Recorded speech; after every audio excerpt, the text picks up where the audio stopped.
Hello everyone, and welcome to Fictional Vortex. So we are back with an interesting series on what if Naruto was king of Alchemy world had Renkinjutsu power. But before we start, I just want to remind you to please subscribe to my channel and hit the like button if you enjoy my content. Let's start the story. He floated around nothingness, white nothingness. It was like he'd always imagined limbo, except he wasn't dead, was he? He couldn't be dead. He still had to become Hokage and save Sasuke. He still had to make the village acknowledge him. He still had so much left to do. It just couldn't be true. Where am I? You foolish meatbag. You got yourself killed. Kyuubi. Is that you? Of course it is I, the almighty Kyuubi, who will lose his damned life because of your idiocy. I can't remember what happened. Even after the other blonde told you not to do it, you used that food and jutsu again. Against the unholy statue of the Biju. Yeah, I remember. I wanted to stop that humongous statue from sucking up more Biju essences. What happened? How did I die? Demonic artifact or not, the statue was nevertheless a non-living object that had its limits. Its purpose is to contain the Biju essences, but at a slow, continuous rate. You overloaded it and blew yourself to smithereens. Kyuubi growled irritatedly. Now I am forced to take matters into my own hands, or as you bags of flesh call it, saving my own skin. Since when could you talk to me, anyways? Ever since you died and our minds were merged temporarily in death, foolish one. If you're dead, and I'm dead, how will you live again? Never mind the fact that you still can't get out of the cage, even with my death, Naruto countered. Another question, why did I instinctively start talking telepathically with you? Frail as your fleshy brain is, it has some common sense in it. Hearing a voice in one's head would satisfy one's unconscious question of whether the voice was physical or mental. So, back to the original topic, the blonde Jinchuriki said loudly, how will you get out of both the cage and death? It is quite simple, fleshy and tasty looking one. I bring ourselves both to life as separate entities in a new world, Kyuubi said mockingly, as if it was the most commonplace thing in the entire world, to come back to life. So, how will this work? Yet again, this is simple. I will lend you my chakra, as we have no time left for you to recuperate, and you will follow my instructions. A strange humming noise broke all silence, startling Naruto. What was, hurry. You must begin immediately. Shinigami approaches. Kyuubi roared frantically. Draw a hexagon with your blood onto the back of your right palm, and perform the seals that I will tell you. As Shinigami, god of death and ruler of this dimension, approached the two, Naruto was desperately going through every one of the blasted Kitsune's commands in the hope that he'd once again be able to live a new life, without hatred, without glares or cold looks, without abuse. For years he had sought such a life. In the past, he'd worked to mold his future into something better, but now, it was being presented to him on a silver platter. Who dares to disrupt the balance? Shinigami boomed, his voice stretching to every corner of the dimension of his own making. Who dares to defy my will? All who die are under my jurisdiction, and none shall escape my wrath. With that, the floating entity threw himself at Naruto, blade drawn. Now, touch the hexagon. Activate it, Kyuubi all but screamed. Just as Shinigami's blade rose and fell, hitting the base of Naruto's neck, he disappeared in a white flash, taking Kyuubi with him. Kyuubi. Shinigami growled, his fearsome face stretching into a large frown of disappointment. I was hoping that you would resign yourself to your fate without much hassle, however, you have tried to cheat death. No one cheats death. He pulled out another blade, which was red in color. Fear me. Run from me, Kyuubi, because I will stop at nothing to punish those who disobey me. With that, Shinigami raised the blade and brought it slashing down, opening a hole to another dimension. One world at a time, Kyuubi. When I finally find you, you will wish you had stayed in my realm to die a peaceful death. With realization of one's own potential and self-confidence in one's own ability, one can build a better world. Dalai Lama. Whoa! Naruto cried out as he hit the ground. Why the hell is it so hard? He whined aloud. He blinked stupidly at the gray-colored ground. What's this? Pavement? His head rose, taking in all of his surroundings. Tall apartment complexes surrounded him. They were different from the ones in Konoha because they were skinnier, though they were just as tall. Just where in the hell was he? Or rather, what world did Kyuubi drop him into? Naruto felt a small tickling in the back of his head, and he instinctively reached out to it. How? I have no say in what dimension we fall into, Kyuubi groused. By joyful that it is at least one with more of you foolish meatbags. What? Naruto yelled aloud. Hearing his own outburst, Naruto's sweat dropped and toned his voice down. Where are you, Kyuubi? He whispered. Where I've always been, you insufferable baka, in the cage. Whenever you wish to speak with me, you can merely feel for that connection you felt earlier. I had it created so that it would be easier for me to direct your actions when the time comes. What do you mean? The Jinchuriki asked suspiciously. Direct my actions. On our way into this dimension, I received all basic knowledge about it and its inhabitants. There exists Renkinjutsu in this world, and by utilizing that, I can be free of this prison. Like hell I'll allow that, Naruto raged. It would kill me and you would kill everyone on this world. Not a chance. How about a deal then, Gaki? No can do. The blonde thought as he turned away to walk out of the alley. Oh, Kyuubi said questioningly. I guess you really don't want to return to Konoha? Naruto stopped dead in his tracks, his eyes widening slowly. You know how to get back there, of course, AHOU. Whereas we were jumping to an unknown destination with that jutsu, I have lived in your puny world long enough to know how to get to it using the jutsu. However, in exchange for letting you free to your world, I want to become free. In this world. Wouldn't I? We are speaking of Renkinjutsu, not ninjutsu. Their properties are entirely different, yet similar in ways. I know exactly how to free myself, but I will tell you when the time comes, the kitsune growled in annoyance. For now, we must find someone who wields Renkinjutsu. Without their knowledge, we will accomplish nothing. Alright then, what now? We are currently in the city of Jinsei, in a country called Japan. Unlike your world, this one is much, much larger. Unfortunately, Renkinjutsu users are scattered all over this huge world. How big is much, much larger? Naruto asked, confused. You and I both know our size differences, correct? Yeah. Pretend that you are Japan. I am the planet, Earth. This world's surface is 3/4 water, but even counting that, Japan's size is smaller in relation to some of the larger countries. Therefore, while we were unluckily dropped here, it's also lucky for us because it is a smaller place to search. Whatever. How dare you? The link was disconnected, courtesy of Naruto. He snickered in joy, even as he could feel Kyuubi's mad rage emanating from inside of him. That connection sure has its uses. The connection tickled again, and Naruto tried to ignore it, however it got worse and worse until he was finally forced to answer the call or die laughing. If he knew that the connection could be abused like that, he wouldn't have turned it off in the first place. What? What is it? You damnable kitsune. I just wanted to remind you, the technology in this world is different. Instead of walking by foot, they travel by new means of transportation called cars. They are large metal monstrosities that use gasoline, a cousin of kerosene, as fuel. Isn't kerosene flammable? Like oil? They are both related to oil. So waving that aside, where do I live? Kyuubi was silent for a moment, which made Naruto worry. I had not thought of that. As a kitsune, I could sleep wherever I pleased. However, this is a different world. Your only option is to use your ninjutsu to steal some currency. Steal? Naruto exclaimed, though not aloud. Do you have any other bright ideas, meatbag of integrity? It is either this or starve in the alleys. All right, he conceded, sweat dropping. You didn't have to be so harsh about it, Baka Kitsune. He walked out onto the street, and momentarily cringed at the mass amounts of sunlight pouring onto his darkness-attuned eyes. Refocusing his vision, Naruto began looking around for anyone, yes, anyone who looked like they could spare some stolen money, and wouldn't be a bother to deal with. As if answering his search, he spotted a frail-looking girl pass him.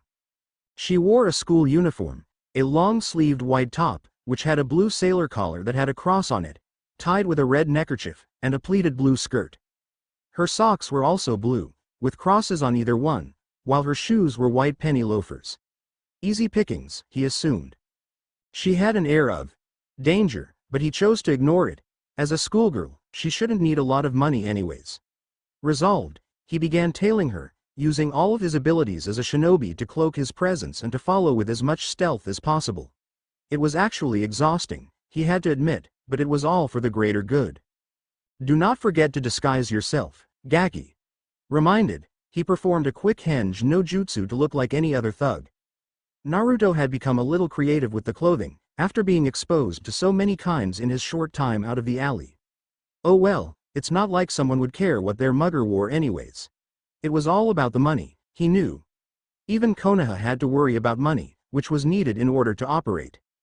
She stopped suddenly, and Naruto held his breath, wondering if he'd been found out.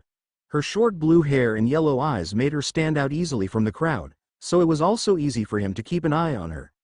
Her most unique characteristic was the single scar that ran horizontally across her nose. She continued to walk, which relieved him. She must have been looking in a store window. Take to the rooftops. You will be less conspicuous than as you are now, constantly stopping when she is stopping. Nodding to himself, he ran past the girl and into the next alley, using his trained skills to hop onto the roof easily, and without anybody noticing it. Unfortunately, he never noticed the eyes of the blue-haired girl slowly following him. She has noticed you, Kyuubi stated after Naruto had been following her by rooftop for a while. She is testing your skill in concealment. Shit, when did she notice me? Naruto cursed. It was most likely when she stopped at that store window. She possibly saw you in the reflection. Gah. What a time for a freaking window to screw up this opportunity. Do not give up. There she goes, into that alley. She must be leading you away from the general populace. Use your pathetic shinobi skills to end the confrontation quickly, so as not to garner attention. I know. From his vantage point on the rooftop, he could see that the girl had stopped. What scared him though, was the look on her face, which he translated to a, "If you even try to mug me you will face a very painful death. Gather your courage, you foolish meatbag. Now is not the time to fear mere girls. Attack and retreat swiftly with the prize." Roger. Crouching down further, the springs which were his legs let go.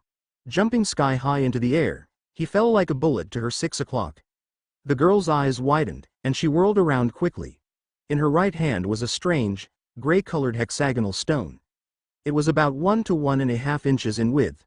Why did she carry such a thing around? "Who are you?" she said in a low, rough voice. "What do you want?" "Why, your money." Henge Naruto growled, taking out a knife that was in actuality a kunai under henge no jutsu as well. "Your movement and speed, the jump you just displayed, a simple mugger wouldn't have those characteristics," the girl calculated calmly. "Shit. Have I been found out? Your physical build would indicate that you are a homunculus. Why would you need money from one such as I?" "Huh? Homunculus?" Naruto repeated, confused. She sweat dropped as she must have realized her mistake. "I call people who don't need money but try to get it from people homunculi." "She lies," Kyuubi warned. "Homunculi are monsters that take human form, taking and eating humans as their food source. If she knows about homunculi, and if that hexagon is what I suspect, then she may very well be the link that we were searching for." What? So soon? It seems as if luck is smiling upon us. "Look, I don't know what you're talking about, but aren't homunculi man-eating monsters?" Her eyes narrowed dangerously as she gripped the hexagon tightly. "Maybe not. That annoying AHOU. I can hear you, you know." "Buso Renkin. Valkyrie skirt." The girl yelled.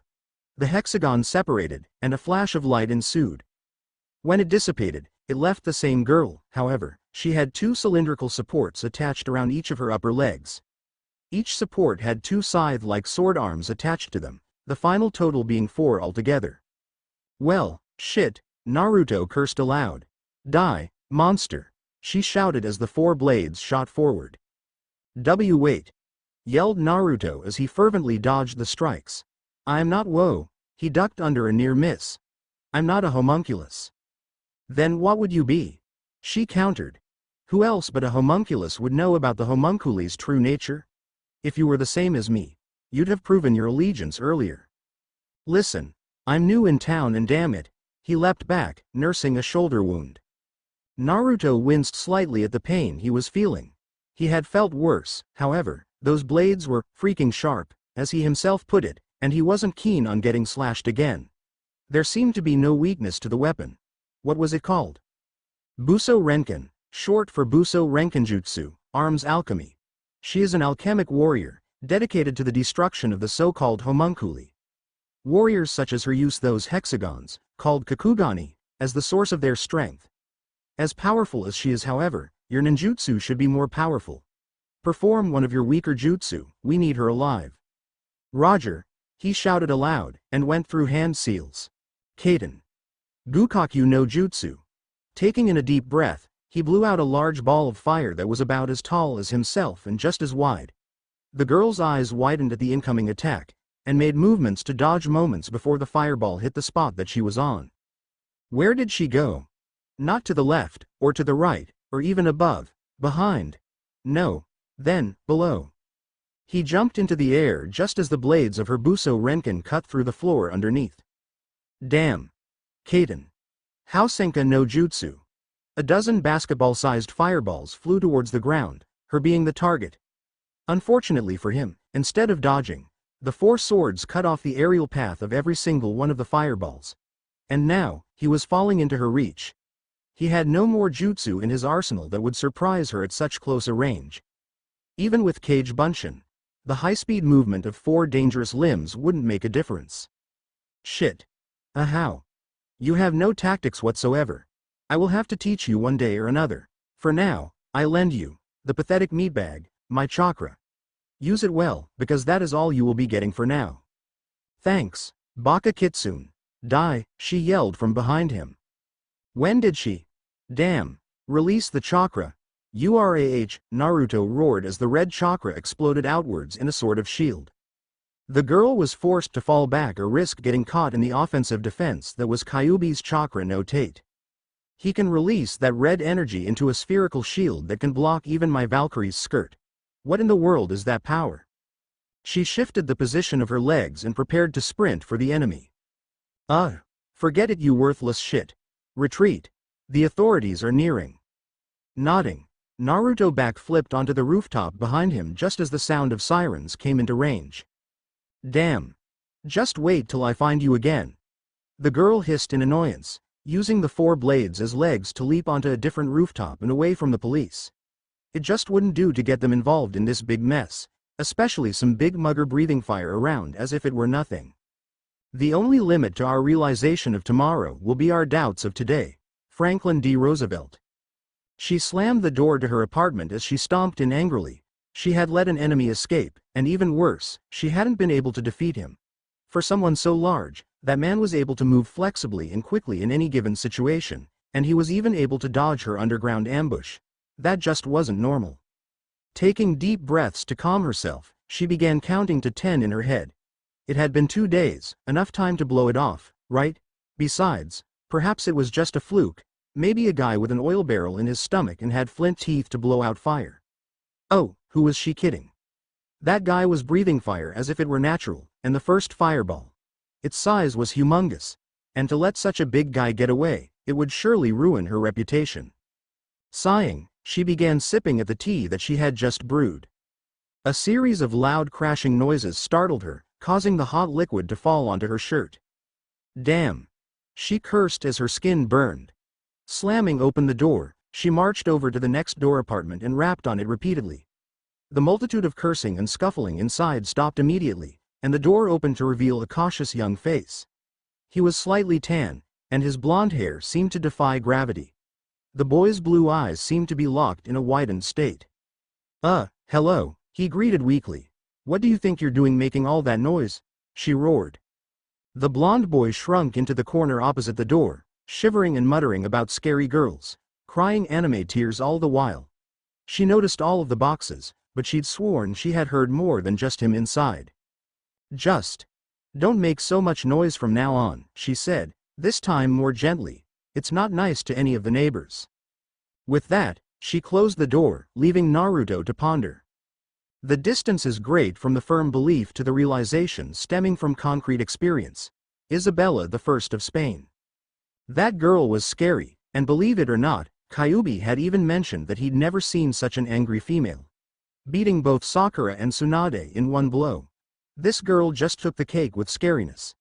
To add to that, She could slice and dice him to pieces if he wasn't careful. Scary.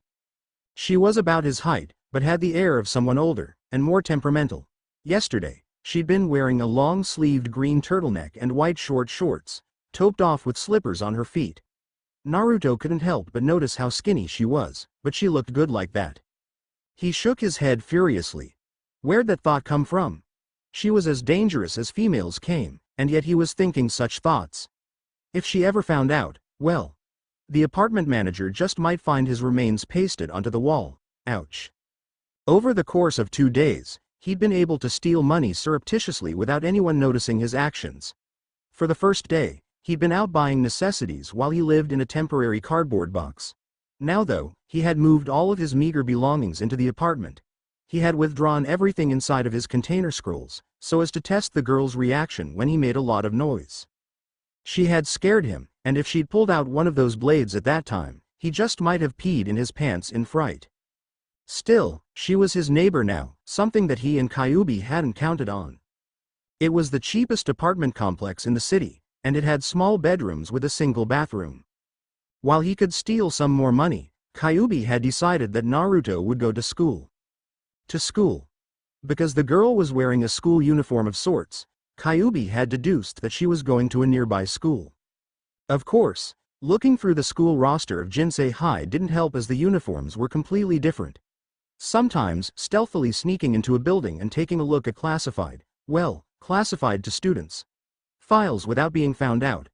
As much as he despised Kyubi, the kitsune was helping him out a lot lately, and Naruto knew that he should be grateful. Back to the girl, he'd noticed her haircut. It was quite unlike any others he'd seen. Rock Lee's and Maeda Guy's bowl cuts had just freaked him out. Sakura's looked fine. Ino had tried to make herself look sexier with her haircut, but it didn't really work. This girl's hair fell straight down at the back, ending just a bit above her chin, going lower down to chin level steadily. In the front, her bangs were longer than the rest of her hair, going down to about the collarbone, and the rest of the hair in front hung around haphazardly at around eye level. Quite unlike the others. Perhaps it was the introduction of a new environment, but he wanted ramen. Lots and lots of ramen. Sadly, he knew of no ramen stands in the city. Fortunately, that just gave him another reason to talk to the enigma that was the girl, who was also his next-door neighbor. Naruto stood in front of the door, unsure of what to do.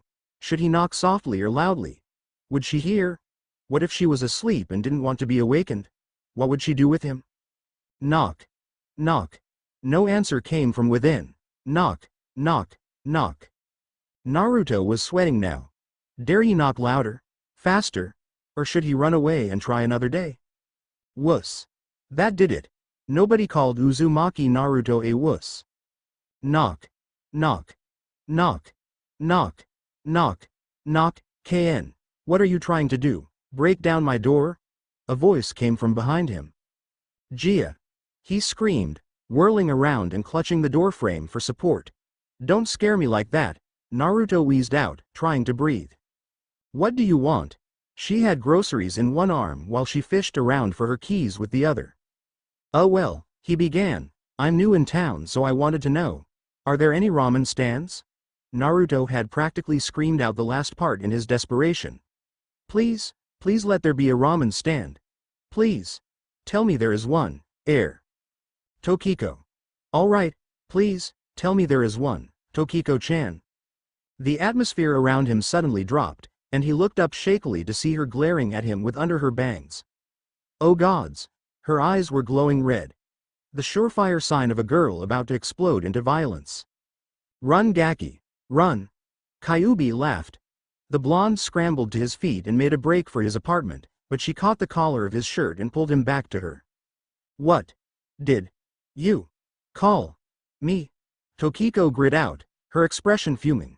Neighbor or not, I allow no one, and I mean no one, to call me that. Is that clear? She hissed in a low tone. Why yes, ma'am, Naruto squeaked. About that.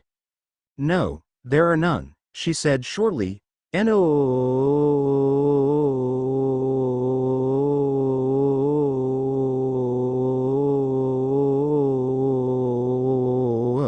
He screamed. Shut up, Tokiko roared. her eyes glowing red again with anger. God, what did I do to deserve such a neighbor? She muttered under her breath. I was joking. There's a stand near Jinsei High, down the street for about 5 minutes, now please leave me alone. Thank you. Naruto yelled, before taking off through the hall, screaming gleefully all the while. Geez, sure, get on the bad side of the girl that you need to befriend, complained Kyuubi. Oh, that reminds me. He backtracked down the hall and to the corner. Hey Tokiko-chan, want to come with me? Her door blasted open, and she stood panting in the rubble, her eyes glowing red yet again under her bangs. Oh. UAHOU, you never learn, do you? Time to run. He fled down the stairs and through the streets, Tokiko in hot pursuit. Her promises to tear him apart didn't help his fear at all. While he ran, she chased. Normally, she was quiet and serious, however, the boy was proving to be a constant annoyance. The first time, when she had spilled tea, that was just an accident. However, she not been able to go to sleep that night. In the morning, she had been woken up by the blonde screaming. All throughout the afternoon, she could hear him through the paper-thin walls. Not even one day after his moving in, her patience had been at wit's end, until he had added the chan suffix yet again. Tokiko didn't know what about the boy constantly annoyed her, just that she had to put an end to it, one way or another, whether it was killing the bothersome blonde or suffocating him in a chokehold and forcing him to be quiet. And now, she was chasing him through the streets. Man has the possibility of existence after death, but possibility is one thing and the realization of possibility is quite a different thing. Bret Hart. Tokiko had no idea how she ended up having her dinner with him. One moment, she was chasing him, and the next. The two were sitting in the ramen stand eating ramen. Strange. She should surely be angry at him for disobeying her, yet Tokiko felt a bit of herself in him. While she still couldn't remember much of her own past, she could at least remember feeling the same naivety that he possessed with such vigor. Perhaps that was why she had calmed down. Perhaps it was another reason. Perhaps it was simply the friendly aura that emanated from the blonde. Perhaps she was getting too soft.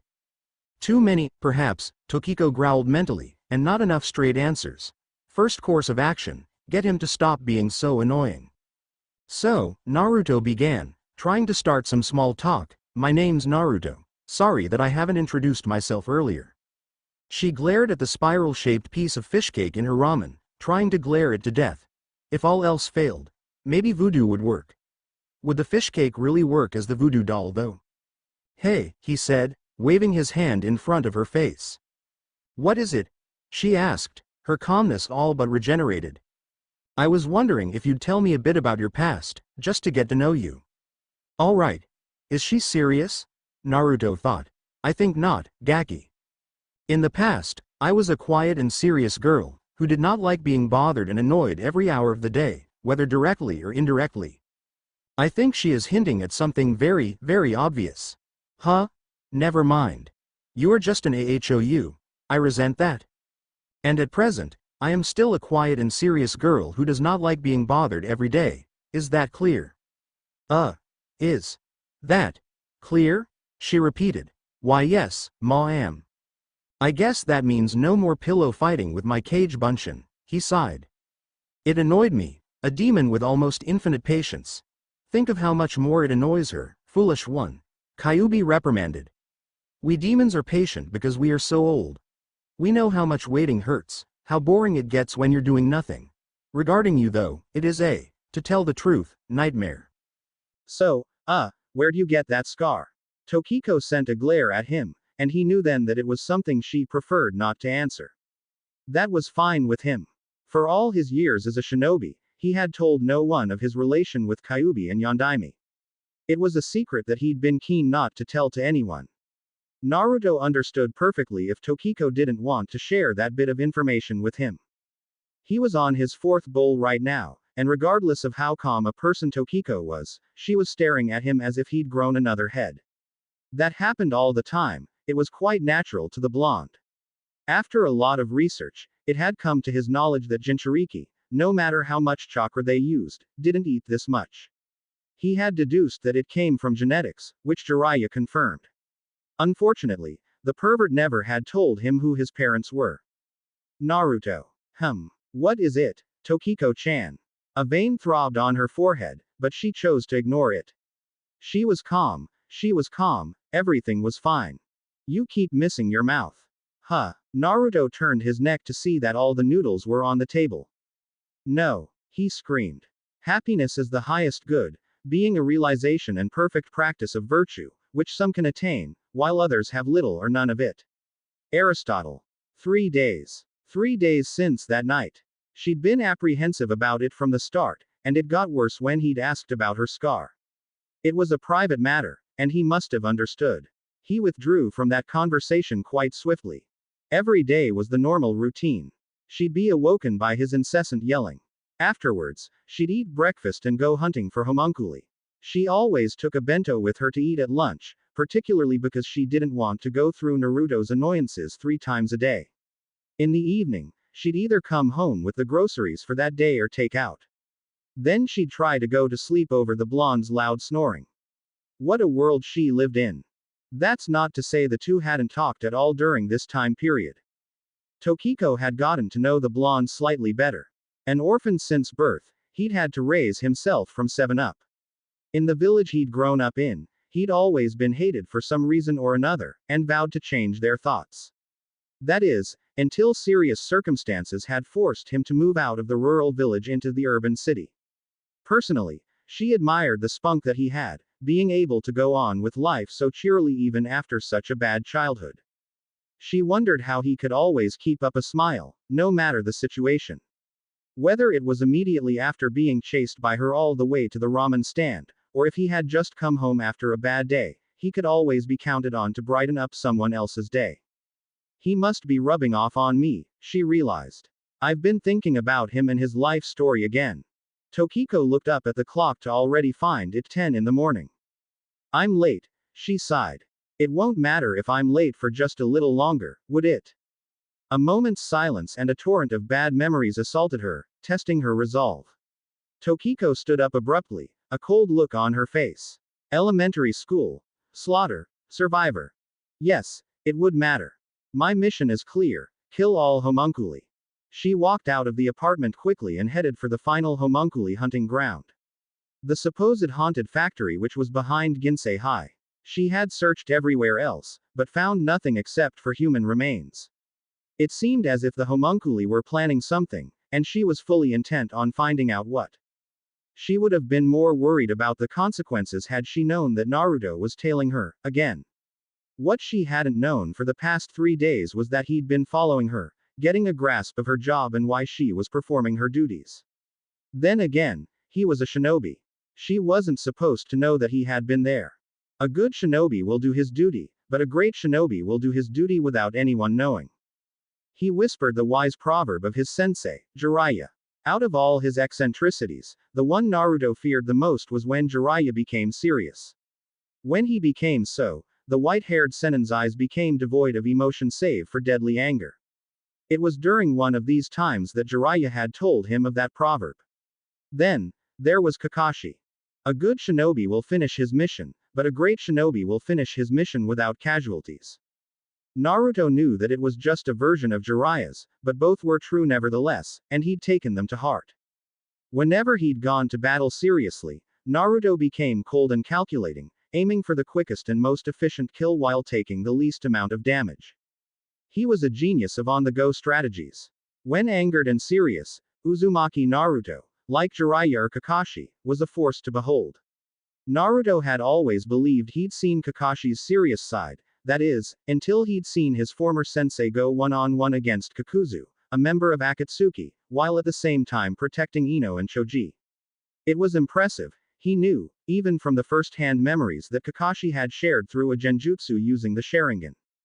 There are no weak soldiers under a valiant commander. The final saying was Yondaime's, passed on to himself by Kakashi, one of the few who truly believed that Naruto would surpass and succeed Yondaime. Naruto had always taken strength from his faith, and it had always served him well. Whether it was learning or. That was when Naruto realized it. He was going to be late for school. You insufferable baka, Kyuubi raged. How could you forget about something so important? How do you expect to survive in this world with no knowledge save for what I passed on to you, you ungrateful Gaki? Can you please shut up?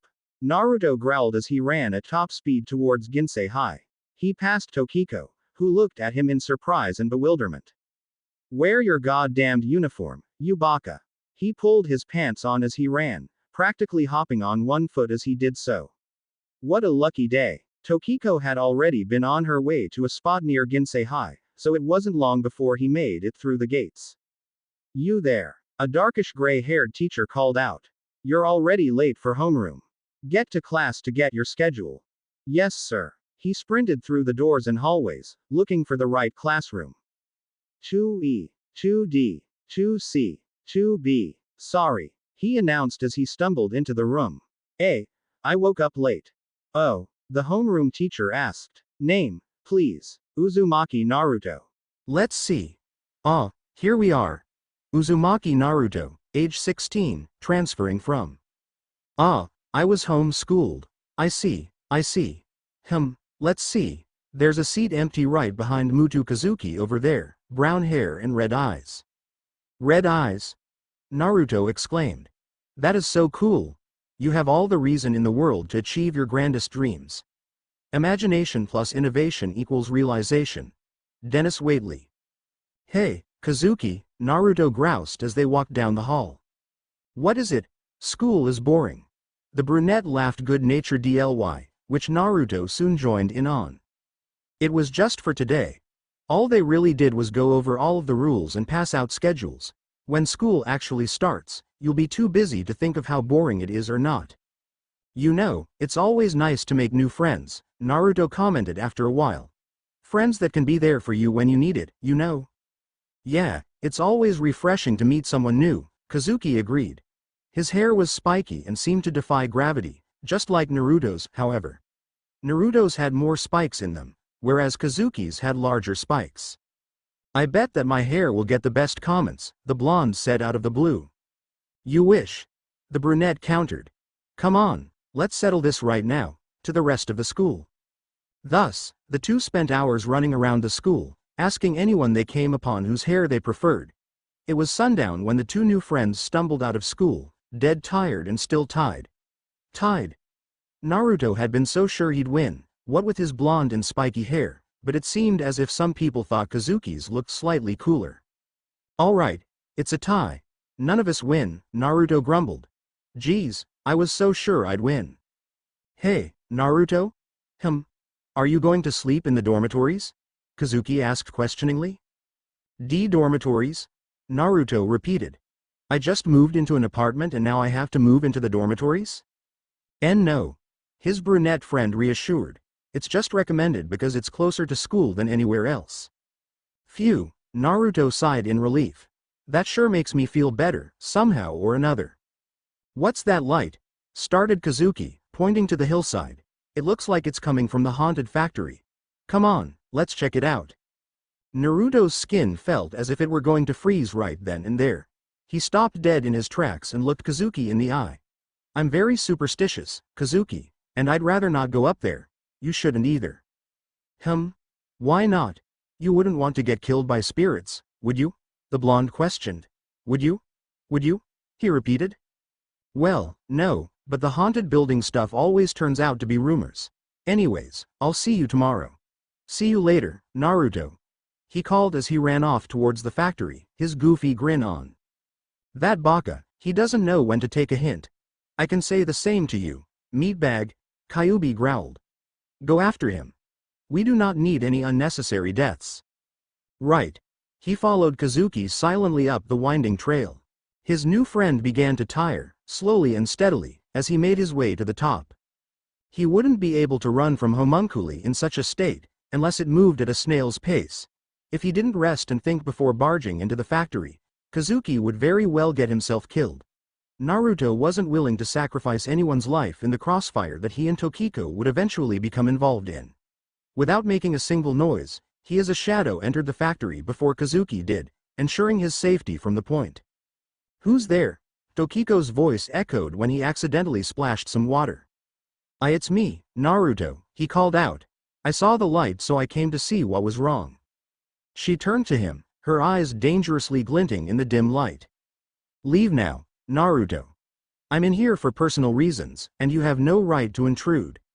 They continued to walk, with Tokiko trying to convince her neighbor to leave. Fortunately, both of them sensed the large presence behind them. It wasn't well hidden, and any amateur would be able to feel it coming from a mile away. Sadly for the two, that was when Kazuki showed up and saw the large snake following them. Naruto. He realized. He told me that he's a superstitious person, and that he wouldn't want to come here. Could it be that he went on ahead of me because he didn't want me killed by ghosts? Well, he's about to get eaten. And that girl, what's she doing here? This has got to be a dream, right? This has got to be a dream.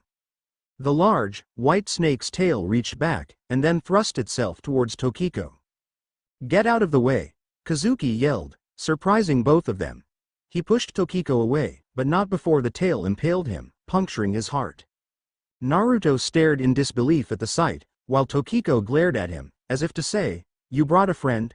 The snake lifted up the brunette and threw him away to the side. As Kazuki's life trickled away in those last seconds, Naruto could feel a burning rage consuming him. The rage to kill, to slaughter whoever had done this, to an innocent high schooler. Yes, awaken your primal instincts, Gaki. Awaken your strength, your infinite chakra supply and unstoppable anger. Only then will you become a worthy container. You. Kazuki. You bastard, Naruto roared, going through hand seals. He could see Tokiko's shocked expression by using his peripheral vision, and he silently apologized to her for tricking her for the entire time that he'd known her. Kaden. Karyu Enden. Fire bloomed out of his mouth and outwards, the flamethrower shaped like a dragon shooting forward. With heats of 400 to 500 degrees Celsius, the flames practically melted a small path in the floor as it traveled over it. The white snake's eyes widened as the flames impacted. It roared in pain and withdrew immediately, but not before suffering several severe burns. Come back here, hubby Teme, Naruto roared. As he was about to run deeper, Tokiko caught his arm and pulled him back. You, she all but yelled at him. Me, what? He asked emotionlessly. You mean me? The guy who tried to take money from you on that first day? Yeah, it was me. Her mouth opened and closed for several seconds, no response coming out. She hadn't been expecting an outright confession. Why you've been leading me on all this time? I'm sorry, he said, closing his eyes. I needed money, a place to stay, food, necessities. I was told to steal money in as unnoticeable a way as possible. How did you ever guess? Well, you breathing fire from your mouth, for one, she growled, folding her arms over her chest. The only other one who I've met was that big thug, and considering those techniques, I concluded that you have more than just fire techniques. She stared at him apprehensively, waiting for the answer that she knew would come, the confirmation of her hypothesis. Henge no jutsu. He turned into the same thug that had attacked her. She grimaced at the unsavory, disgusting appearance that the thug presented in contrast to the bright blonde that she'd known for almost a week. Kai. Naruto returned to his blonde self.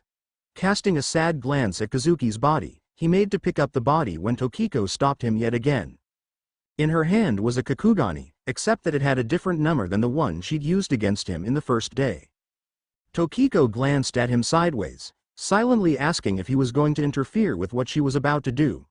He had no idea what she could do, but decided that it wouldn't hurt to take a chance, least of all with someone who was already dead. She took his body and left for the school, with Naruto following. Tokiko stopped at the water tank on the rooftop, and laid Kazuki down into a sitting position. He tried to save you and me, what an interesting guy, she muttered. Can you hear me? You're dead, because you jumped in without considering the consequences, without analyzing the situation, without thinking. However, you tried to save me and your friend. You've managed to make me interested, somewhat. Tokiko placed the Kakugani sideways onto the wound, and it slowly slid in, integrating itself with Kazuki's body. Kakugani, the ultimate alloy, created from the essence of alchemy. It will activate according to your instincts, within the deepest depths of the human mind. The instinct to live, which thrives in all living beings. By using this as a replacement for your heart, the Kakugani will awaken your survival instincts, allowing you to once more grasp life firmly within your hand. At the same time, you will gain a new power, activating upon the human instinct of combat, This will give you strength to continue fighting. The instinct to fight, to preserve one's own life, inherent in all beings. Live. This Kakugani is the second life which I bestow upon you. At such moments, you realize that you and the others are, in fact, one. It's a big realization. Survival is the second law of life. The first is that we are all one. Joseph Campbell. Explain. I'm really sorry, Tokiko-chan, Naruto said yet again, trying to get her to remove Valkyrie skirt's blades from under his neck. But I can't tell you, not right now. You've already said that, she growled, a vein pulsing in her forehead, and don't call me that. I promise that when the time comes, I will tell you. Right now though, isn't the time. I'm not ready to give out my past, not yet. Please, he begged. Give me the time to explain myself. All I need is time. It is something we need desperately, AHOU. Homunculi will never let witnesses escape alive. That is what I remember upon the entrance into this world. They will chase you and that girl down across the planet. Then, the blonde resolved, we'll have to kill them, so that none shall know that there were witnesses. That is my container for you, Kyuubi laughed, which still sounded evil. You have awoken your primal desire for revenge, to do back what harm has been done to you, physically, emotionally, or mentally. Revel in the feeling of satisfaction once you have had your revenge, because you will never want to feel anything else again. No, what? What is it? Tokiko asked, though still a little miffed that she had learned nothing of Naruto. Whatever, it's not my problem if you start talking to yourself out of grief. She removed the blades that were threatening to chop his head off and dismissed her Buso Renkin. He nodded his stiff head, but was surprised to see a cup held out in front of him. Here. It's tea. Naruto took it gladly and sipped at it while looking around her apartment. It was simple, yet he supposed she was that type of person. A desk with a lamp, a bed, a closet and the tea table that they were sitting next to. Anyone who came in wouldn't suspect that she was doing anything out of the ordinary. Then again, perhaps that was her goal. In the world of shinobi, if you were found out your mission was failed. It must be the same in here, to be discovered was to fail the mission. She was an alchemistic warrior after all. Let me ask just one question. Did you really move here from a village? She asked. Was it the truth or more lies? It was the truth. Naruto bit out. Well, I've told you about my past is true. Everything I told you about the me that is here were all lies, though. I see. Where did you go with Kazuki? I dropped him off in his dormitory room, Tokiko said shortly. It would be suspicious if he were to be found on the roof of the school, and I had to make it look like he was dreaming. With luck, I'll kill that homunculus from earlier and this friend of yours won't have to suffer any more than he should. However, should I fail to locate it before it attacks Kazuki again, then he will be dragged into this entire mess. I'll watch over him, Naruto volunteered. I lied to you, and got him into that situation, pretty much. He'll become my responsibility. He realized it now. Whether or not she thought the same of him, Tokiko was a friend. She was a friend that he'd protect, just as he'd protected his friends in Konoha. He would protect her and Kazuki from harm, and even though he knew that she could protect herself, he vowed it. On his Nindo, he would never again fail. Very well, she said after sipping her tea again. For now, just enjoy the peace and tea, because both are prone to run out in times like these. And for the first time since she'd met him, she saw a genuine smile on Uzumaki Naruto's face, not one forced on as an act. Seeing this, for the first time since she'd met him, Samura Tokiko closed her eyes and gave a small smile. Naruto groaned. Sitting up, he looked around. I'm in my apartment. The last thing I remember was falling asleep on Tokiko-chan's table. She had to carry you here, AHOU. Seriously, think about your actions before you do them. What time is it? He yawned, stretching out the kinks in his body. 10 o'clock, AHOU. What? I'm going to be late for school. Again, Naruto roared, shooting out of bed. He ran out of the apartment as he pulled on the black top of his Gakuren, cursing all the while. Shit. Damn it. Oh, and by the way, you use the word, AHOU, too much. It's too boring now. How? It will never get boring if you always act like one. Now scram. Shut up, oof. Hey, watch where you're, Okakura. It's fine. This is my new friend, Uzumaki Naruto. Kazuki. Naruto mumbled dazedly. What happened? Hey, you ran straight into Okakura. He's one of my friends, he said, grinning. Need a hand? Yes, please. Kazuki helped his blonde friend up, who immediately dusted himself off. There were two others, one very large guy and a skinny guy with glasses. Okakura's haircut, on the other hand, made Naruto want to run away. The huge stick of hair that stuck out in front reminded him horribly of Lee and Guy's haircuts. It even looked just as slick and shiny as theirs did. You guys are going to be late, Naruto warned. I'll see you later, Kazuki. Wait. Huh? Naruto stopped and turned around to look at Kazuki questioningly. What? Well, the brunette began. Do you remember going into the haunted factory yesterday, by any chance? He made a huge commotion, talking about how he died trying to protect you and a strange girl. Okakura cut in. Okakura. Kazuki's right, the skinny guy said. You shouldn't talk about stuff that's Kazuki's own business. Come now, Rokumasu, give me a break, Okakura protested. He freaking fought me while he sleepwalked. Would have killed you too if it hadn't been for Dehama, Rokumasu muttered, pointing a thumb at the tall and large guy to the side. He reminded Naruto of Choji, except that the Akamichi was slightly wider and had a higher body fat composition. Nevertheless, it looked like Dehama was a physical powerhouse. You must have been dreaming, Kazuki, Naruto reassured. If that dream was true, then you'd be dead. Simple as that. He ran off, attempting to get to homeroom in time. Hey, let's go after him, Okakura suggested. We're going to be late if we don't at least match his speed. Onichan. Hey Machiro, Kazuki shouted, waving. The greatest discovery of my generation is that a human being can alter his life by altering his attitudes. William James. He could feel Tokiko's presence. While she hadn't mentioned what she planned to do, it had something to do with the school, or someone who attended or taught there. Were there homunculi hidden within the school itself?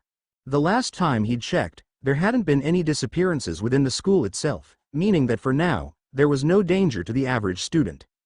It was now the lunch break. He'd seen Kazuki get in trouble for losing his briefcase, which had been dropped in the abandoned factory. He'd seen him get told to weed the back garden.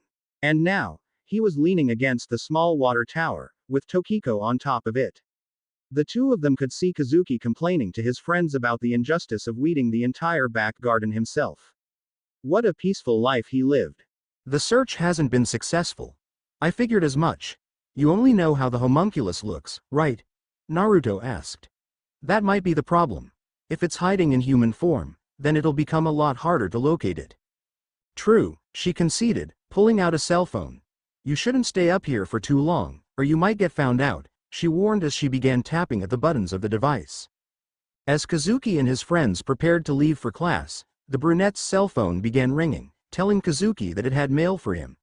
Using the improved vision that all shinobi eventually developed, he could see the Kazuki open it up to read the message, "Treasure your new life." How predictable, Naruto commented. Shut up. The two of them watched Kazuki look confusedly at the cell phone screen for a few seconds before running to catch up with his friends. Naruto supposed it was time for him to go as well, and he sure as hell didn't want to be late for class after one late coming to the homeroom class and one near lateness. Wait a minute, Tokiko called out, before he could make the leap down onto the raised walkway. What is it? He asked, turning his head around. As you can see, I've got to get to class. I have a question. Why are you becoming involved in this? You don't possess a Kakugani, yet your technique is very much related to Renkinjutsu. If that homunculus had stayed in those flames, it surely would have died. The reason is personal, he replied, avoiding her question. There's just something I need to accomplish, concerning Renkinjutsu. If it means I have fight through hordes of homunculus, so be it. I can handle them. Meaning, she deduced, you either have different methods of fighting or different techniques than the ones that you've already displayed. Yep. I specialize in ninjutsu. Naruto hopped off of the roof and onto the walkway, before sprinting through the door on the opposite side. Ninjutsu? She repeated after he'd disappeared from sight. Don't tell me that he's learning is the discovery that something is possible. Fritz Pearls. I screwed up, Naruto grunted as he walked across the school. Right. You told her that you use ninjutsu, Way to blow your cover. Shut up, Baka Kitsune, after all I have done for you. All you want to do is be free of the cage and wreak more havoc. While that may be true, I still hold the key back to your world in my paws. If you choose not to go along with my plan, you can say goodbye to ever seeing your friends again. Bastard. Blackmailing me like that. Call it what you like, you walking piece of flesh, it is just the means to the end. Shut it. He closed the mental connection to cut off any smart-ass response from the demon, and instead went to work searching through the school. Even with his minor knowledge of homunculi, Naruto was finding it nigh impossible to find one that was well entrenched at school. It would make it harder to distinguish the good or bad teachers and students, so he had to be doubly careful. One problem: he wasn't a careful person. Gah, he muttered as he bumped his head again, trying to quickly escape a teacher's room. What was with these teachers? They stayed so late after school and were prone to randomly enter their god-forsaken classrooms. I'm never going to say that preparing a backup or escape plan would be a bad idea to Kakashi-sensei anymore, if I ever get back. What are you still doing here, Uzumaki? Naruto turned around to spot the same darkish gray-haired teacher that had told him to hurry up on the first day. Shouldn't you be home by now? It's getting late. He noticed the briefcase with a snail keychain attached to the handle. Mita, the teacher, was carrying it along, and obviously looking for someone, but who? The briefcase was Kazuki's, which the brunette had dropped in the abandoned factory in his fear and hurry to attempt to save Tokiko. So, why did Mita have it? Did he go to the factory to retrieve it? How did he know it was there in the first place? Naruto felt his eyes narrow slightly, but put on an embarrassed smile. I went to the bathroom, and, I got lost when I came out. That does sound feasible, Mita admitted. You did transfer here yesterday, and you wouldn't have had much time to explore the school and know your way around like all the other second years. He straightened his jacket before turning around to walk off. If you see Muto Kazuki, tell him that I've found his briefcase for him. Why, yes, sir. Turning around, he pulled out a cell phone which he had brilliantly stolen from a store. A store. With cameras and security guards. Sometimes being a shinobi rocked. Anyways, he hunched over it as he located Tokiko's number in the address book. Naruto began tapping into it, writing up his message. If his suspicions were correct, then it'd be a matter of time before Mita found Kazuki, and attempted to eliminate the teen. Might have located the homunculus. Jinsei, hi, hurry. Satisfied, he sent the message and tucked the cell phone into the pocket on the inside of his Gakuren top. Naruto sprinted after Mita's trail, but it was made harder when he realized that he couldn't smell the teacher. Without that, he couldn't accurately follow the teacher as he could with all others. Switching tactics, he placed his briefcase on the floor and strained his ears to their maximum sensitivity, listening carefully. Amongst the silence of the empty school, he heard the clapping of shoes on the floor. There, he was heading outside. Picking his briefcase back up again, he ran to the nearest open window and hopped off. Third floor or not, he was a shinobi, and he landed safely and quietly on the floor. The greatest discoveries have come from people who have looked at a standard situation and seen it differently. Ira Irwin. Ah, Kazuki moaned as he lay on the floor, his upper body only being held up by his hurting arms. It's finally done. He was at the side of the school, only buildings and walls surrounding him and creating a sort of alley. Pulling on his Gakuren top and heaving his backpack onto his shoulder, he looked around for a bit at the school. He'd never been here this long, so the change in lighting kind of spooked him out. His wandering eyes eventually settled on the horizon, a building in the hillside. The haunted factory in the hills. The nightmare appeared in his thoughts, and the picture of himself being skewered through the heart sent shivers down his spine.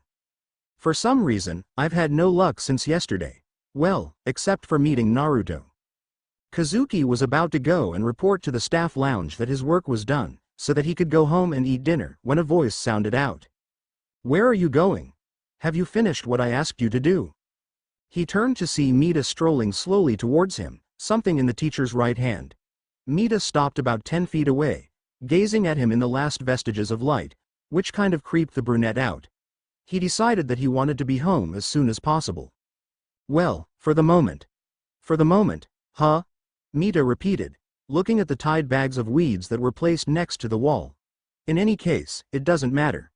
He lifted up the object and tossed on the floor, which eventually slid over to Kazuki's feet. The familiar snail keychain caught his red eyes. My briefcase! He exclaimed in surprise. Where was it found? He was half hoping that it was somewhere in the PE room or in the bathroom. The abandoned factory in the hills, Mita informed as he began walking forward towards the high schooler. Huh? Kazuki let out. The abandoned factory? Yes, it was left behind. By the guy who interrupted my meal yesterday. By this time, Mita was not more than 3 or 4 feet away, and Kazuki could hear a sort of crackling noise. Mita's skin seemed as if it were cracking, a multitude of blue lines appearing on his body. In fact, it was even appearing on his clothes. This was unreal. This couldn't be happening. His body fell flat on his butt, his surprise showing clearly on his face. That means you, Muto Kazuki, he clarified, his voice becoming deeper. What's happening? Kazuki, why are you still alive? You should have died when I made that hole through your heart. Strange spines were coming out of Mita's back now, and Kazuki felt his own eyes widen, his heartbeat rise sky high, his breathing quicken. I see. It's a dream. It has to be a dream, because if it isn't, I wouldn't. No, couldn't be alive right now, he thought, even as he unconsciously began trying to crawl backwards. Well, it doesn't matter. Since you're still alive, I'll make sure that this time, I kill you. He roared, his body deforming rapidly and arching up towards the sky, taking on the form of a large cobra. Ha! Kazuki screamed in panic as he got to his feet quickly and ran the opposite direction. He inhaled and exhaled rapidly and loudly as he ran as fast as he could, trying to outrun the monstrosity that was chasing him. Just as he got to the corner of the school, Mita lunged, narrowly missing. Kazuki continued running, and Mita, not put off by the miss, continued on at an even faster pace. It's not a dream, it wasn't a dream, Kazuki repeated to himself. Then At that moment, his cell phone rung. He pulled out and quickly flipped it open. Who is this? He half yelled into the phone. We'll be there in 3 minutes tops, just hold out until then. A female voice said. What is that thing? Kazuki demanded. Who are you? What the hell is going on here? Mita used his distraction to lunge again, but Kazuki narrowly dodged it by sidestepping and changing direction at the last second. The resulting crash sent the phone flying out of his hands, and he was forced to juggle the phone around comically as he ran, trying to catch it and keep it from falling and breaking. It's difficult to talk and run at the same time, the voice said again, sternly. I'll get to the point. Please, go right ahead. He begged. The thing that's chasing you is called a homunculus. It's a monster that hides within a human and eats humans as their primary food source. Eats humans. Kazuki repeated disbelievingly. I was following them to this city, but then you got yourself involved. Them. Got involved. How did I? I see, the voice said after a pause, you still haven't remembered everything. Remembered what? He demanded again. He wanted explanations, yet the only thing he'd really learned was that the thing chasing him ate humans, and he certainly didn't want to become food for it. Anyways, don't stop running. To conceal their existence to others, homunculi will never let a witness live.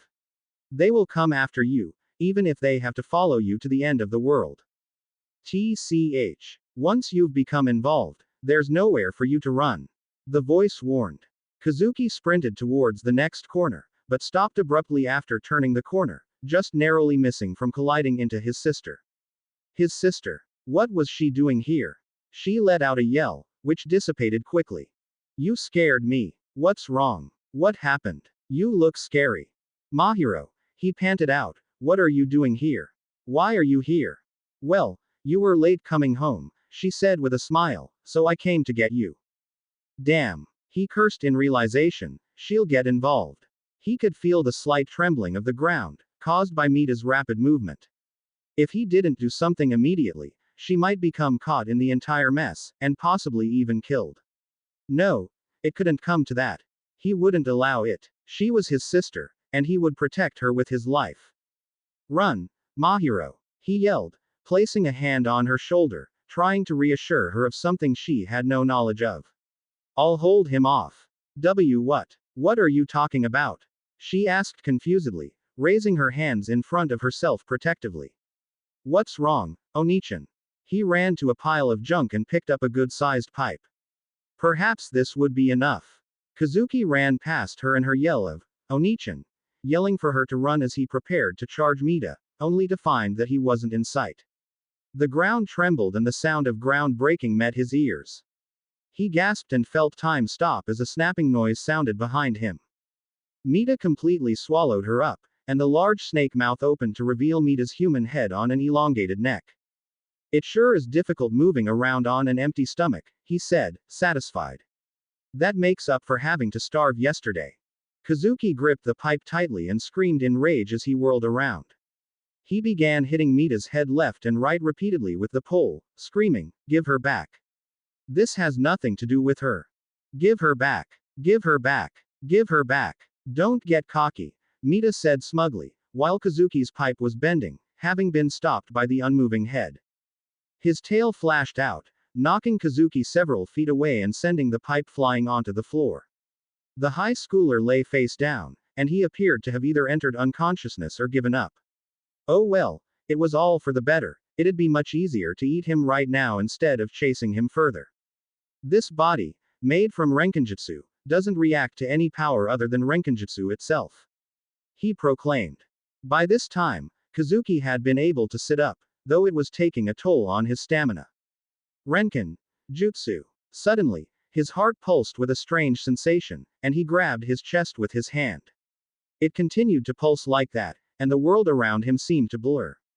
He could remember everything. Everything from being skewered, to Tokiko's words to him. Unfortunately for him, any memory of Naruto being with Tokiko seemed to be a blur. Nevertheless, he stood up on shaky legs. Oh, you're not giving up? Mita questioned. You should have been dead last night, just accept your fate. Give back Mahiro. Kazuki growled. Stop sleep talking. Mita replied mockingly, reminding Kazuki of the excuse that had been created, that he had just been dreaming. Resign yourself to being consumed by your sister, he finished with a creepy smile. TCH, you bastard. Kazuki rushed forward, once again taking up the pipe. Mita, on the other hand, wasted no time in withdrawing his head and sending the large snake head charging to meet his adversary head on. Instead of being knocked away, the brunette had managed to jump and thrust the pole into one of the snake's glassy eyes, but just when he'd thought he'd done it, Kazuki was thrown onto the floor. You still don't understand, do you, idiot? Mita questioned angrily. The spines next to his head elongated, and he was just about to impale Kazuki, when Fuden. Datapa. Powerful winds crashed into Mita from behind, sending the large snake reeling.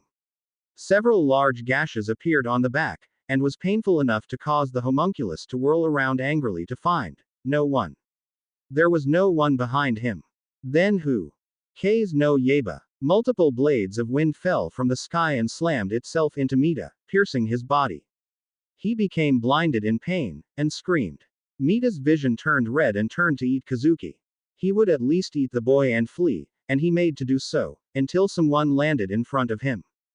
Huh, you are Buso Renkin. Valkyrie skirt, Tokiko announced, holding out the Kakugan to the side.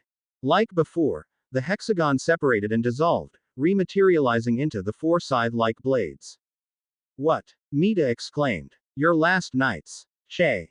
Mita shot forward, but several dozen shuriken hit him in his large, cobra-like back, making him falter. Now, Tokiko's blades shot forward, all four piercing evenly in a square shape, breaking apart the entire body because of the amount of force used. Mita's head was left in the air, and he began moaning in pain while the rest of his body was sliced and diced into pieces. Death Scythe Buso Renkin. I see. A horizontal slash to his neck. Your. Quote. This was followed up by two blades entering either of his eyes diagonally.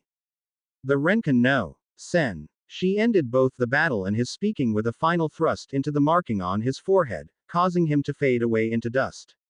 Mita's stomach region faded away, and revealed an unhurt Mahiro, who seemed to have fallen unconscious.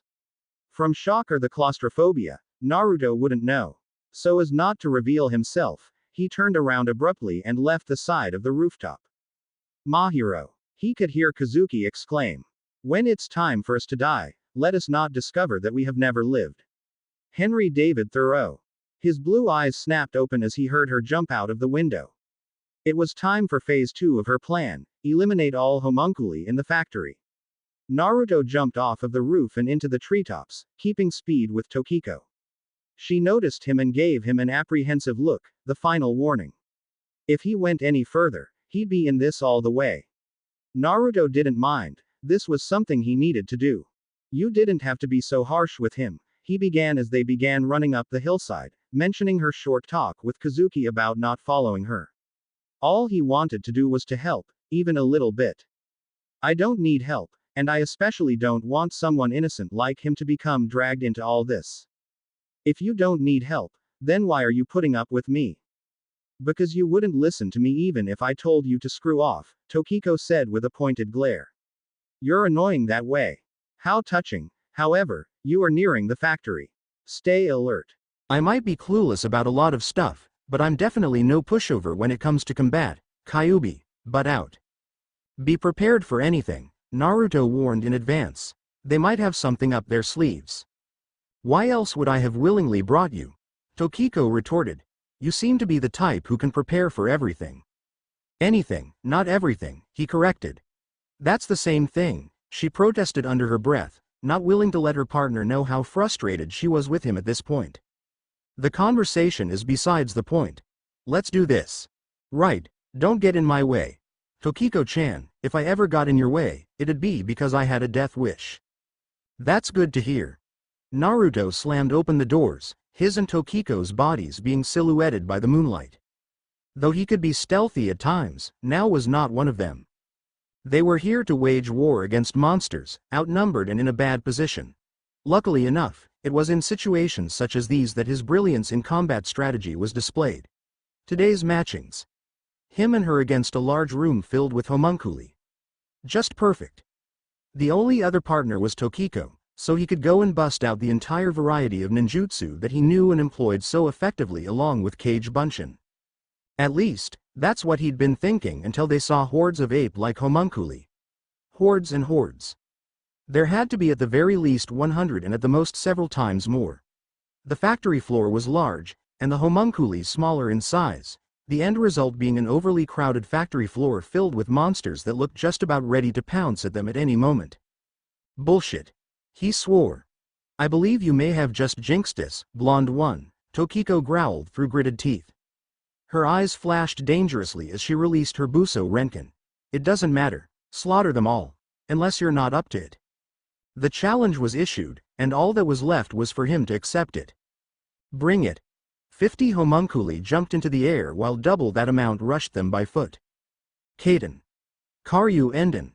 Like before, the flamethrower-like dragon washed over the homunculi, melting the ground with it. Its white-hot flames burned anything that came within 3 feet of it, and melted anything within 1. The concentrated stream of fire felled 15 heavily crowded homunculi, but more took their place. If anything, this reminded him of his battle with the AIM shinobi during the Chunin exams. He'd whack and whack at the clones, but more would always appear and it'd be an everlasting cycle until he was worn out. Die, you foul beings! Tokiko roared, her blades moving rapidly and cutting the homunculi into pieces.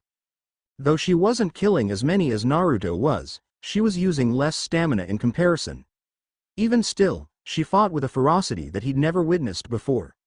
Her eyes had a deadly sheen to them, and all feeling had been withdrawn, leaving the eyes to look as though they belonged to a heartless killer. After finishing the dozen that had come after her, her blades fell into a ready stance as 24 more leapt at her. Prey. You're the prey, she growled, cutting down 8 more who had taken to the sky. Naruto reached into his top and pulled out 6 shuriken, placing 3 in each hand. Turning his body slightly to the right, he whirled to the left. His left arm shot out, then his right, until his body was now turned to the left. The 6 shuriken flew at the several dozen homunculi, and would not be able to stop the entire horde unless he did something to even the odds. Shuriken Kage Bunshin no Jutsu. 6 multiplied into 18, then 54, the end result being hundreds of shuriken that pierced through the monsters. While normal shuriken wouldn't have killed a homunculus, the ninjutsu version, similar to Renkinjutsu as it was, could. Kage Bunshin no Jutsu. 10 Kage Bunshin appeared next to Naruto, who then ordered them to form a defensive circle. While they fought and held off the homunculi, he bit his thumb and went through the hand seals of the jutsu he was certain could wipe them all out. Naruto slammed his right palm onto the floor, and a series of markings coiled out from the impact, which then summoned up a loud explosion and large quantities of smoke. When the smoke dissipated, a large Gamma was revealed. Kachiyose no Jutsu. The Gamma was nowhere near the size of Gamabunta, however, standing at 10 feet in height, it was still a large size, medium for the average summoned Gamma. Oil. Naruto demanded as he prepared a Kaiden Jutsu. The armored Gamma complied, breathing in deeply and exhaling large amounts of flammable oil. Kaiden. Gukakyu no Jutsu. Instead of shooting it as a fireball, he used the first variation of the jutsu, which caused fire to come out at a steady rate. What would normally create a static fireball was sucked up by the oil, igniting it and sending burning destruction in the form of napalm towards the homunculi. Those that were caught were left dead or dying, as they tried desperately to put out the fire by rolling on the ground. The Gamma turned slowly counterclockwise while Naruto continued spewing out fire to combine with the oil. In 2 minutes, there was a large circle of destruction in which at least 80 or so homunculi lay dead. That should teach Oof. Naruto was knocked off of his summon, who turned around swiftly and hacked off the homunculus that had jumped him. There are too many, Tokiko called out to him as she cut down another dozen with her Buso Renkin. I can see that, Naruto retorted, resorting to taijutsu to fend off the enemy. All of his Kage Bunshin had been destroyed, so he had to think up a new plan to destroy the constantly renewing ranks of homunculi. Ninjutsu worked well enough, but not even he had a jutsu that was the right strength to take them all out. The only one that he knew could surely take them all out was the Fuden Rasen Shuriken, but that would also take the factory down with it. Then, he was reminded. He still had the Udama Rasengan. It was several times more destructive than a fully formed Rasengan, but was also several times less destructive than its counterpart, the Rasen Shuriken. As long as the factory's supports held out for the duration of the jutsu, the two of them might be able to end this battle and get out alive. Right. He resolved, dispelling his worn-out summon. Kage Bunshin no Jutsu. Once again, a multitude of Bunshin appeared in a circle, but this time, he gave them orders to utilize any means to kill or stop the homunculi. He'd need more than just stalling to complete a stable Udama Rasengan, even if he had to order his Bunshin to use ninjutsu. While they began shooting off his small arsenal of Kaiden and food and jutsu, he worked on the jutsu. He held out both of his hands to create and compact the jutsu while the Kage Bunshin that was his partner held out his hands to insert some of Kyuubi's potent chakra, multiplying the strength tenfold. I don't know whatever the hell you're doing, Naruto, but it'd better be useful. Tokiko yelled angrily, retreating to a position next to him. There's way too many of them to call this a simple base. Well, what constitutes as a base? A Kage Bunshin asked, sending a flurry of fireballs towards incoming airborne targets. A base would normally rank so with about 5 homunculi, while 10 to 15 would be overly large, however. What would this place rank up as? Another Kage Bunshin questioned, throwing several element-enhanced kunai into the face of a homunculus that had come too close. A fortress? Not even close. This would be called an army, she replied, cutting 2 in half as they tried to attack the real Naruto from behind. I don't know how the hell they amassed such a huge force without the Rentai's knowledge.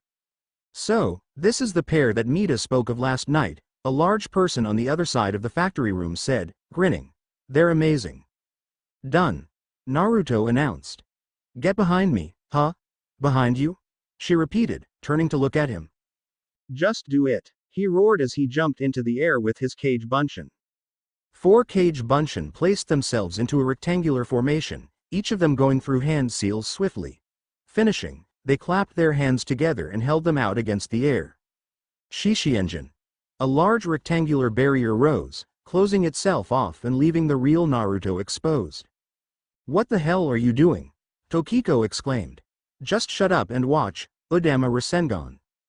Just as every homunculi jumped into the air to meet him, Naruto slammed the pulsing orb into the top of the barrier, having ordered the 4 Kage Bunshin channeling the jutsu to concentrate its strength there. The resulting explosion ripped apart every visible homunculi within 50 feet and blinded everyone in the room, even himself. A loud crushing noise was heard as the ground beneath cracked and broke under the pressure of the jutsu clashing with the barrier. By the time the debris had settled, one could see that the top of the barrier had been cracked extensively, and some parts had even begun falling apart. Tokiko stared at him with her mouth hanging open and her eyes wide. As Naruto fell down, his cage Bunshin first dismissed the barrier and then themselves, so that he wouldn't kill himself on contact. "What did you do?" she asked slowly. "A real pain in the ass jutsu," Naruto groaned in reply, falling to his knees. "No matter how many times I try that, it's hard to gather so much chakra while condensing and rotating it at the same time. It really takes a toll on my mental stamina." "I see," the figure said from his position in the wall. The blast had knocked and pressed him into it. Such force, even for the backlash. "You, girl, you're the Renkin no Senshi. The boy, however, is a strange one. No Buso Renkin, only the use of strange and powerful techniques that would be more common amongst the more advanced homunculi." "Don't compare him with you monstrosities," Tokiko snarled. "Do you really think that just the two of you can win just by barging in like that?" he questioned as the crackling noise of a transforming homunculus met their ears. "We don't need any help," she retorted. "Come, as you wish," he roared in his fully transformed state. He was a huge ape, a little bit larger in size than the 10-foot Gamma that Naruto had summoned earlier. "It's just what I wanted to do." He raised his fist and prepared to smash the two into smithereens. Tokiko's eyes widened marginally at his frontal attack, and even more so when she felt something grab onto her leg. "I got her, Saruwatari-san," one of the homunculi exclaimed. His body had been almost completely destroyed, save for the torso and the arm. "Damn it. Hiding in the bodies," she said aloud in realization. "Damn it, Naruto, can't you do anything right?" Naruto was in the same predicament, though he was in the process of making a few more cage Bunshin to deal with the threat. Saruwatari continued on, fist moving faster and faster. "It's painful to have no support, isn't it, Renkin no Senshi?" Tokiko cut down the homunculus that was holding her down with a yell, but was grabbed immediately by several more arms. "You." Faint footsteps were heard by Naruto, who turned his attention to the door. Only one other person could possibly know about what was happening in the factory, and only one person would be stupid enough to charge in without any knowledge of weaponry to defeat a homunculus. Shit, he can't possibly be. Quickly, he killed the last few homunculi that had latched onto him with his kunai and leapt into the air, launching a salvo of enhanced shuriken towards the location of the hidden homunculi that were holding Tokiko in place. The weaponry cut through the several layers of dead bodies, killing the living ones as well. Just as Saruwatari had reached her, the door broke open and Naruto hit and stuck to the ceiling. Kazuki roared as he rushed in, eyes filled with burning determination. Both Tokiko and Saruwatari looked at him with shocked expressions as he clutched his chest, where his heart should be. Buso Renkin. The material of the Kakugani dissolved and exited his body, reforming into a large, pointed lance with a long red sash connected to the side of the lance's pointed edge. The handles were like lances, but the blade of the lance itself was humongous. At its widest point, it was almost as wide as his own body. Continuing his roar, he charged at Saruwatari, thrusting his Buso Renkin. What's this?" the homunculus exclaimed, reacting quickly to the assault and bringing both of his palms together to stop the lance from piercing his marking. Kazuki kept placing large amounts of force on the lance, regardless, and began a contest of strength with Saruwatari. "So I'm not the only one who'd prepared an ambush. You want to match strength with me? How amusing." Both he and Kazuki began yelling, letting out their force of will, as the lance began trembling with the amount of brute force that was being applied to both sides. "Pierce, my Buso Renkin." The red sash began glowing a brilliant golden color in response to this, and Tokiko felt her own eyes widen yet again. His sash is turning into energy. The grin on Saruwatari's face disappeared quickly when he felt the beginnings of the lance push into the marking. It disappeared completely when the force of the energy behind the lance pushed forward, splitting the homunculus' upper body entirely in half, with Kazuki flying past, also because of the force. "So strong. Why is it so strong?" Tokiko exclaimed. To be able to defeat a strength-oriented homunculus in its own main attribute, just who is this guy? Suddenly, Kazuki began flailing in the air as he realized that there was nothing stopping him from his mid-air traveling except for the wall that he was rapidly approaching. His efforts went unnoticed as he slammed face first into the wall, sliding down pathetically. Kazuki fell flat on his back once he reached the bottom of his slide, sending up a cloud of dust, causing Naruto to smirk to himself. So much like himself. Tokiko looked up momentarily at Naruto with a questioning expression, but was met with a single gesture. A finger to his lips. He didn't want Kazuki to know of his involvement. She supposed it was rational, as they had just become friends. The friendship might strain or be strengthened by the discovery of Naruto's presence, but it seemed that the blonde didn't want to take the chance. Not just yet. Looking down, the homunculi remains were now dissolving. The death of the leader who had created them from humans had been the severance of their last connection to this world. Now they could truly pass on to the afterlife. Naruto himself was impressed. Already, Kazuki could summon up the Buso Renkin and go head-to-head with a homunculus. Or maybe it was just a fluke, because of the surprise attack. Nevertheless, he decided to leave quietly, so as not to gain attention to himself should Kazuki look upwards. What about your younger sister? He could hear Tokiko scold. When we seek to discover the best in others, we somehow bring out the best in ourselves. William Arthur Ward. What did she mean? What about your younger sister? She scolded, walking up to his fallen body. Don't worry, I sent her home, Kazuki reassured, using the end of the lance's handle as a support to stand up. I sprinted for 30 minutes to get here, but I'm still fine. He then tipped over, falling onto the floor. You're dead on your feet, Tokiko stated, almost deadpanning if not for her personality. Why did you come? Didn't I tell you not to? Didn't I? I couldn't just pick one option. What are you talking about? Mahiro is important to me, but I couldn't let you come here alone. Tokiko looked surprised for a moment, if only to react to his fervent desire to protect everyone he knew, even herself. He surely was a copy of Naruto or something, because the two seemed to act almost identically. The differences were minor, and the two could very well have been passed off as brothers if they had the same hair color. I wasn't alone, she sighed. Someone came with me, but he's already left. What? Kazuki exclaimed, his eyes turning into small dots. Anyways, look beneath your feet. He did so and let out an involuntary moan and a step backwards when he saw the skulls and skeletons scattered across the floor. This is. I've already told you, she said in a matter-of-fact tone. This is their way. Humans are their food source. Also, it seems to me that this isn't their only base. We annihilated the ones here, but there are probably more hiding within the town itself. I've checked all the hunting grounds, but it never occurred to me before that they'd be so well entrenched.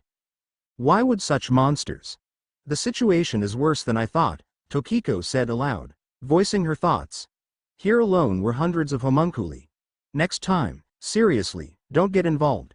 There is a high probability that you will die. No, this is even more of a reason for me to not stay away, Kazuki said stubbornly. If they're hiding within the town, then everyone will be in danger. The Kakugani that you gave me, I have that power. I can fight. He turned and looked up at the lance he was holding, as if to prove his point. It's different from yesterday, Tokiko thought. This time, you're jumping in even though he knows everything. If she wasn't alone, then who was with her?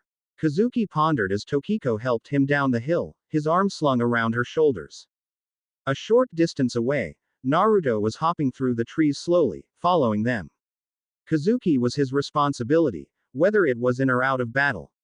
Even so, he'd be damned if the brunette ever found about his own involvement. He was doing this for his own benefit first and foremost, the benefit of others behind that. Naruto knew that that was harsh, but that was the extent to which he wanted to go home, back to friends, back to his way of living, the life of a shinobi. I was telling you for your own good, Tokiko explained. Even if you hadn't interfered, my ally could have helped me out. Thanks, but sorry, Kazuki replied, though a little put out by her words. That's not to say that I'm not thankful for your interference, she said to quickly mend the situation, it's just that I'm saying that your assistance wouldn't have made a difference had you not intervened. Anyways, it looks like I won't be able to just stand aside for you and your ally to handle everything. I'm going to help you guys get rid of these monsters. He was a temporary ally, she protested, when a pebble hit her in the back of the head. Her head turned around slowly, her eyes glowing red under her bangs as she crushed the pebble in her palms. Uzumaki, when I'm done with you, even if I say no, you won't listen, will you? She asked. Her eyes closed and her walking stopped. Right, Kazuki exclaimed, his head shooting up. All right, I understand, Tokiko said as her eyes once again glowed red under her bangs. She let go of him and released her Buso Renkin, training them on his body. You'll become a trainee warrior, but you must never die before my very eyes ever again. From now on, you must and will follow my orders, understand? Understood, shouted Kazuki, saluting with his left hand. But, what now? She said exasperatedly. Well, what is your name? He asked, tilting his head to the side slightly. Taken back by the question, she turned and began scratching at the bridge of her nose in embarrassment. Oh, right, sorry, I forgot to tell you. Kazuki laughed lightly, scratching the back of his head. At that moment, Naruto felt his breath catch in his throat. That tone of laugh, the head scratching, the cheerful disposition, it was as if he was looking into a mirror, but seeing someone else with the same personality. And yet, Kazuki was also even more clueless than he was at this age. Naruto acted like that at the age of 12 and a half, and that personality became more and more sparse as he grew older and became apparent of the truths of shinobi. His smiling had stopped almost completely with the battle against Akatsuki. Listen carefully, my name is Tokiko. Samura Tokiko. Tokiko-san. The art of teaching is the art of assisting discovery. Mark Van Doren. What the hell was that for? I'm Choke so SSS sorry, Choke Tokiko-chan. Tokiko had pushed him up against the wall when they'd reached their floor of the apartment complex, cutting off his airflow and attempting to choke him. Though her eyes weren't glowing, they held the same danger as the ones she'd shown in the factory, but the disposition was different. She was ignoring his apologies currently, and was watching Naruto's skin turn blue because of the lack of oxygen. Don't do it again, she warned as she let go of the vice grip that she'd had on his neck. Naruto began taking deep breaths, his face returning to its normal coloring. His chest heaved up and down as he clutched at his heart, trying to gain back the breath he'd lost from behind choked for several minutes. I promise. She opened the door to her apartment and stood in front of it, feeling his gaze upon her. Ignoring this, Tokiko went inside and shut the door, but he continued to stare at it. After about a minute of staring, Tokiko slammed open the door and looked out with an annoyed expression. All right, I get it. Come in already, before I lock the door on you. Glee was written all over his face as he almost pranced into her apartment room. Though he had his own, hers had the feminine touch that he found more comforting and soothing than his own. Plus, he still hadn't even unpacked anything except for his futon. Naruto supposed he was just lazy, as was stereotypical of men. It was kind of unique for a shinobi, but he wasn't in Konoha, so he could be as lazy as he wanted to be. Glee. Anyways, I just wanted to tell you before I go through with it, but I'm moving into a hotel, she informed the blonde as the two sipped at their tea. She always seemed to have some every time he visited, though he'd only done so once before. What? Naruto exclaimed, accidentally spewing out some of the tea he'd been drinking onto the tea table with such force that it cracked under the pressure. Sorry, he apologized, seeing the damage. It's all right, Tokiko replied, accepting the apology, it's been too long since I've had that thing anyway. Naruto paused, staring at her for a few seconds before going up to her and pressing a hand onto her forehead. What are you doing?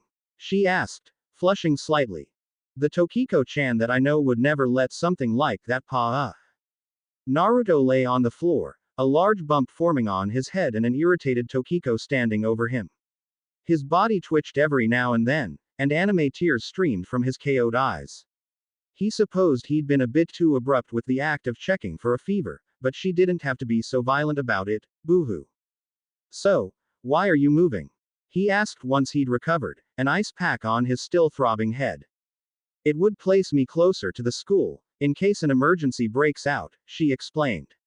And I'll finally be rid of you as a neighbor. Though harsh, it was the truth. She'd been planning on moving into a hotel at some point, but his presence had only motivated the thought. Also, it's slightly larger than this room.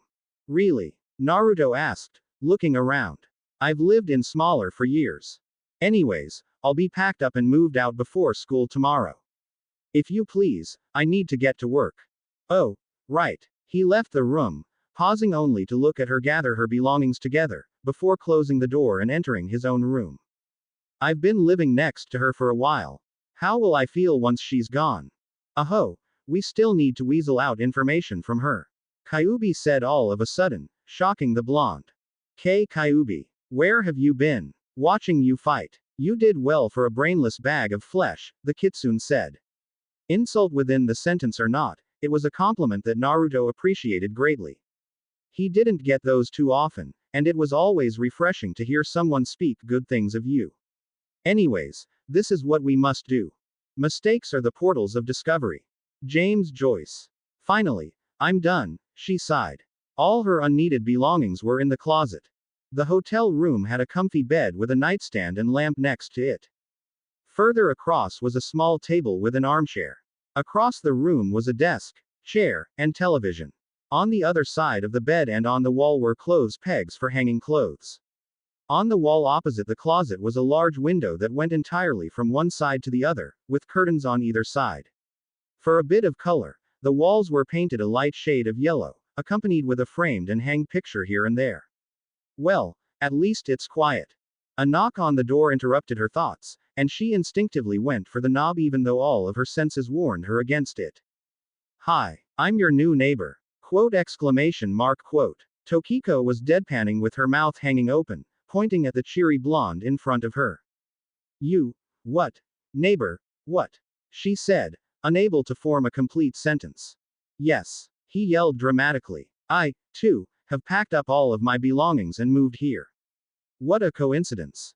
Naruto. Yes. Why the hell are you following me? Waha. Gah. Somebody help me, she's lost it, gurgle somebody choke help me. Mita and Saruatari. A voice questioned. Yes, a voice of deeper stature confirmed. The research lab has been destroyed, and we've lost our connection with the hidden homunculi. Replaceable, however, the material for those homunculi were gifts, from that man with yellow eyes. He stunk of death. Yes, but he was generous enough to assist me in my ultimate goal, do not forget. Speaking of the lab, what do you think? Renkin no Senshi, huh? I can't think of any other explanation, but it's still hard to believe that one or two of them killed off every homunculi. Kukuku. Is that so? The first voice asked, laughing evilly. Then we cannot neglect to greet them. As an added bonus, we could bring them over to our side. Kukuku. Coincidence is the word we use when we can't see levers or pulleys. Am a bull. Susamura Tokiko. Okakura said, looking into Kazuki's cell phone. Ya! He screamed, his eyes seemingly shooting out a light of contempt. Kazuki has a girl's name in his cell phone. Kaya. Kazuki screamed just like Okakura, the same light appearing out of his eyes. Okakura, you pervert. At this exclamation, several of the girls began whispering about this revelation. He's a pervert. Okakura-kun is a pervert.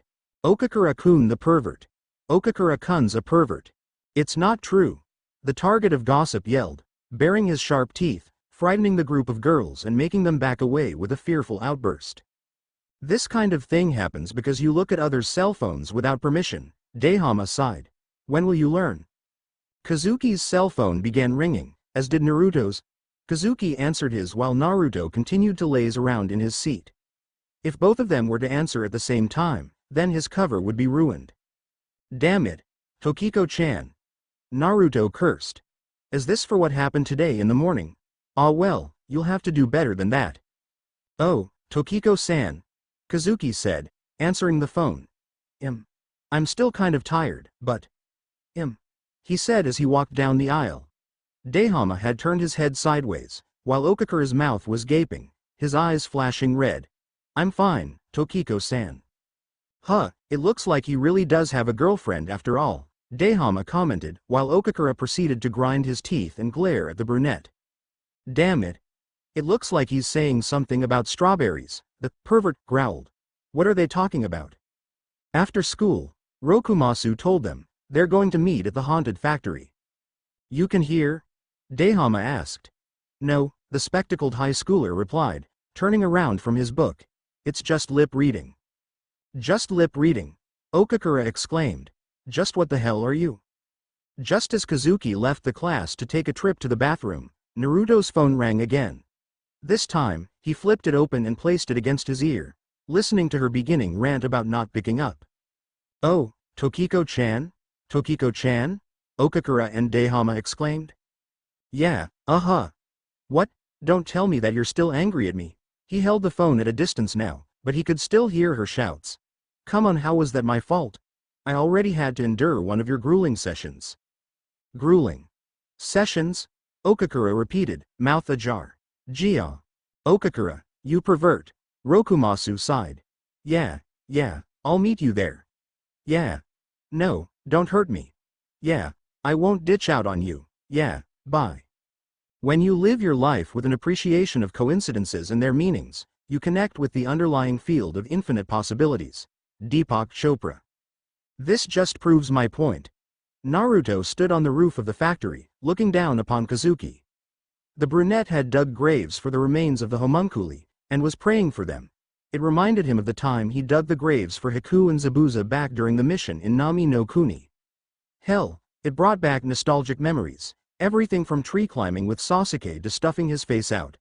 He even had the bridge named after him. Oh, the joy. It was true. Enemy or not, they were just people who had been turned into monsters and given a new line of thought. As people who had been sacrificed, they deserved to at least be prayed for. "What are you doing?" Tokiko called out from the roof of the first floor of the factory, catching Kazuki's attention. "Tokiko-san. Let's go." "Oh, sure." She jumped off as he neared, and the both of them entered the factory. At night time, it was scary as hell, but it seemed a lot more peaceful during the day, especially with the destruction of the homunculi who had inhabited the building. "I wonder, is it really okay to just bury the remains of those we sacrificed ourselves?" Kazuki asked. It seemed that he'd been thinking on this question for a while. "I don't consider it bad to pay your respects to the departed," Tokiko replied, expressing her own opinion. "Besides, they were sacrificed long ago, when they first became infected. All we could do was to help them pass on." Indeed. They turned to see Henge Naruto walk up to them. "Why you?" Tokiko shouted, pointing at him. "Why are you?" "Tokiko-san. Who is this?" This was the ally that I was told you about yesterday." She abandoned her question for Naruto. Why was he here in person?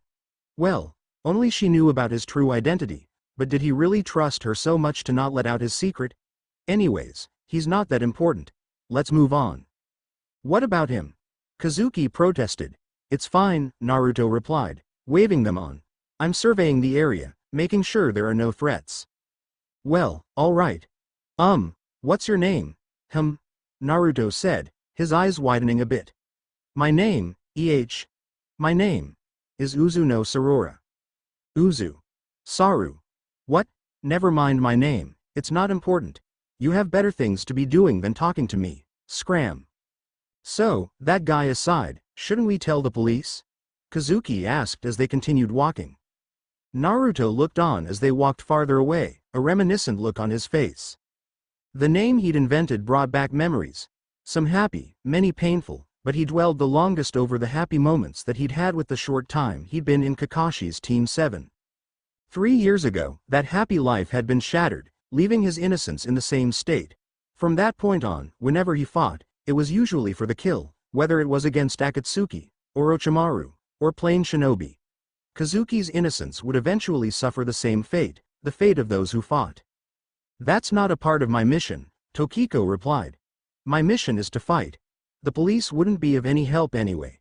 The two began walking up the stairs towards the second floor. "The job that comes first for us."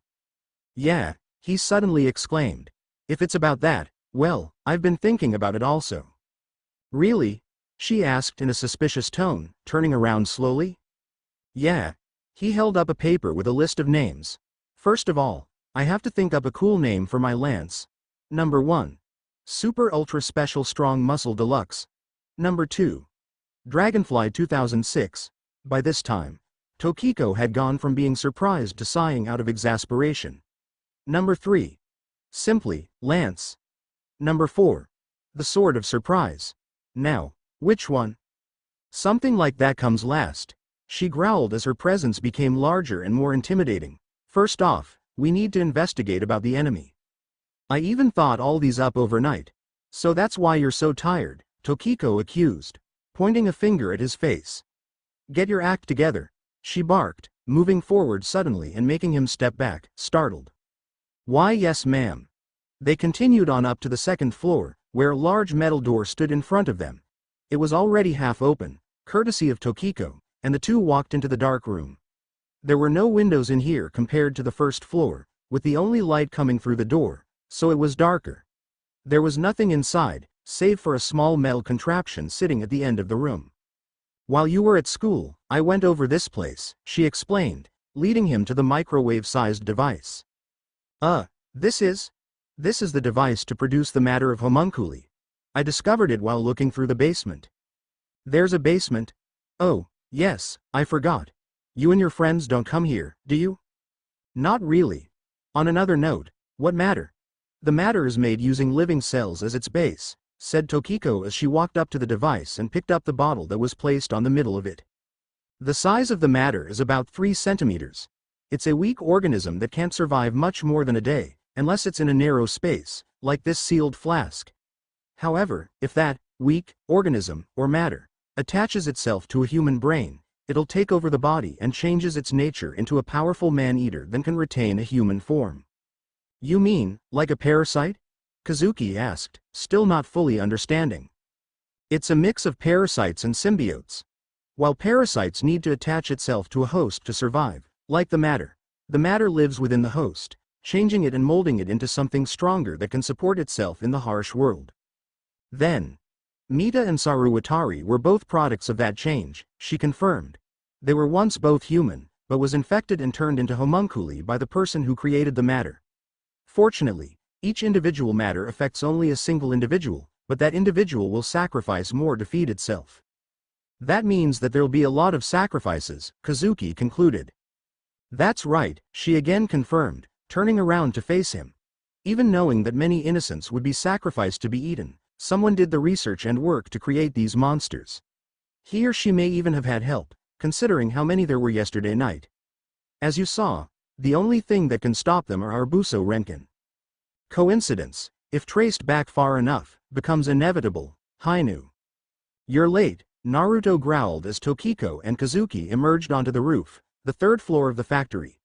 In comparison to the large floor plans of the previous floors, the third floor was in actuality a small, raised platform. Instead of using the henge no jutsu, he had clad himself in a black cloak from who knows where. Are you sure you should be? Yes, I'm fine, he interrupted, not letting her finish. Everything seems to check out clear, for the moment. Are you okay? Asked Kazuki, a concerned look on his face. You sound different. He does sound different, Tokiko answered for Naruto. That big bulky guy you saw back there wasn't his real form. Then is he? No, she exclaimed, surprising the brunette. It's a special ability that he has. He's no homunculus. Well, brushing that aside, Kazuki mended, an apologetic look replacing the previous expression. Just who is it that's been making those monsters? Who would even think of sacrificing so many people, and what the hell do they gain out of it? Up in the sky, someone watched them from afar while Naruto hummed to himself quietly. Said someone stood on top of a large, eagle-like creature who flew slowly, slow to the point of almost hovering, over the factory. This was yet another homunculus, but unlike the others, it looked a lot more robotic in comparison to the other animal-type homunculi. A high school boy and a high school girl. The third is unrecognizable, but would probably be in high school as well, the homunculus stated to the human on top of him. The girl is wearing an unfamiliar uniform, while the boy is wearing a uniform from the same school as creator. The third has on a black cloak, and his clothes can't be seen. Good, the third one is just like he described. Mysterious, seemingly powerful, and an unknown entity. Kukuku, I shall achieve my dream soon enough, however. I want him. Shall I attack the others? I'm confident that I can wipe them out. No, we'll try to approach them first on friendly terms, the figure said, holding up a flask. In it was orange liquid, containing a homunculus matter. What of the backup, creator? Oh, I have it. I will launch it later, when they're least expecting it, Kukuku. Someone who knows Renkinjutsu lives in this area, Tokiko said. Meanwhile, we can speculate about their goal, but at this point, we can't make any conclusions just yet. The creator of the matter could just be mad, or doing this for a more sinister cause. What we can deduce, therefore, Naruto concluded for her, is that this creator does not consider the lives of humans as something precious. Instead, lives are something to be used and taken advantage of, for the creator's own benefit. Giahaha. Hilarious. You say that, ahou, but you plan the same thing, pathetic. Suddenly, Naruto felt a changing sensation in the wind, an air of danger. Quickly, he closed his eyes and tensed his body, feeling for changes in the air composition. This ability he had gained once he'd mastered the use of the wind element, was now put to use for the first time. In a 50-foot radius, he could feel nothing. Nothing. Nothing. Suddenly, something pierced the bubble. It was moving at high speed and aiming for Tokiko. There, he realized. He plunged into his cloak and to his shinobi holster, taking out a kunai and spinning it quickly on his finger until it settled into a throwing position. Something small dropped near her neck, and Kazuki, seeing it, rushed forward, hand outstretched. Tokiko-san! Tokiko! Get out of the way! Naruto roared, throwing the kunai. She turned, her eyes once again changing into their dangerous disposition, caused by adrenaline. Tokiko's eyes widened slightly when she caught sight of the homunculus matter heading straight for her. She immediately released her Buso Renkin, instinctively following Naruto's words and leaning her head forward. Just as her neck had gotten clear, the kunai flashed past, taking the matter out of the sky with it. The matter was destroyed, the homunculus in the sky relayed. Too bad, I only have one more. If we could get along, we'd be able to study the Kakugani as well. Well, it's of no consequence. Washio, attack. The homunculus named Washio shot out of his beak several dozen needle-like projectiles, which plummeted down to the ground at an alarming rate. Everybody out of the way. Naruto pulled out a scroll, an emergency jutsu scroll. It was something Jiraiya had invented, a scroll that could unleash a jutsu once unsealed. He'd been given extensive training on the subject, along with several potent jutsu already sealed inside of scrolls. He reminded himself to thank the damned pervert if he ever got back in one piece. Unrolling the scroll, he left it in the air for a split second before placing a punch on the back. Immediately, the seal glowed brightly. The punch was more than just physical. It had the scroll's certain chakra pattern attached to the punch, to activate it. The higher the velocity of the force that hit the scroll, the faster the jutsu itself would be. Raiden. Raryuden. A dragon-shaped lightning bolt shot out of the scroll, intercepting the majority of the needles, while at the same time flying at indiscernible speeds towards the airborne homunculus. Kazuki and Tokiko meanwhile dodged the spines, the brunette by jumping away and the scarred one, hey, performing several backflips. It's coming from above, Tokiko said aloud. Damn, they caught us unawares. Washio dodged the lightning bolt by a hair's breadth, the blast singing his left wing.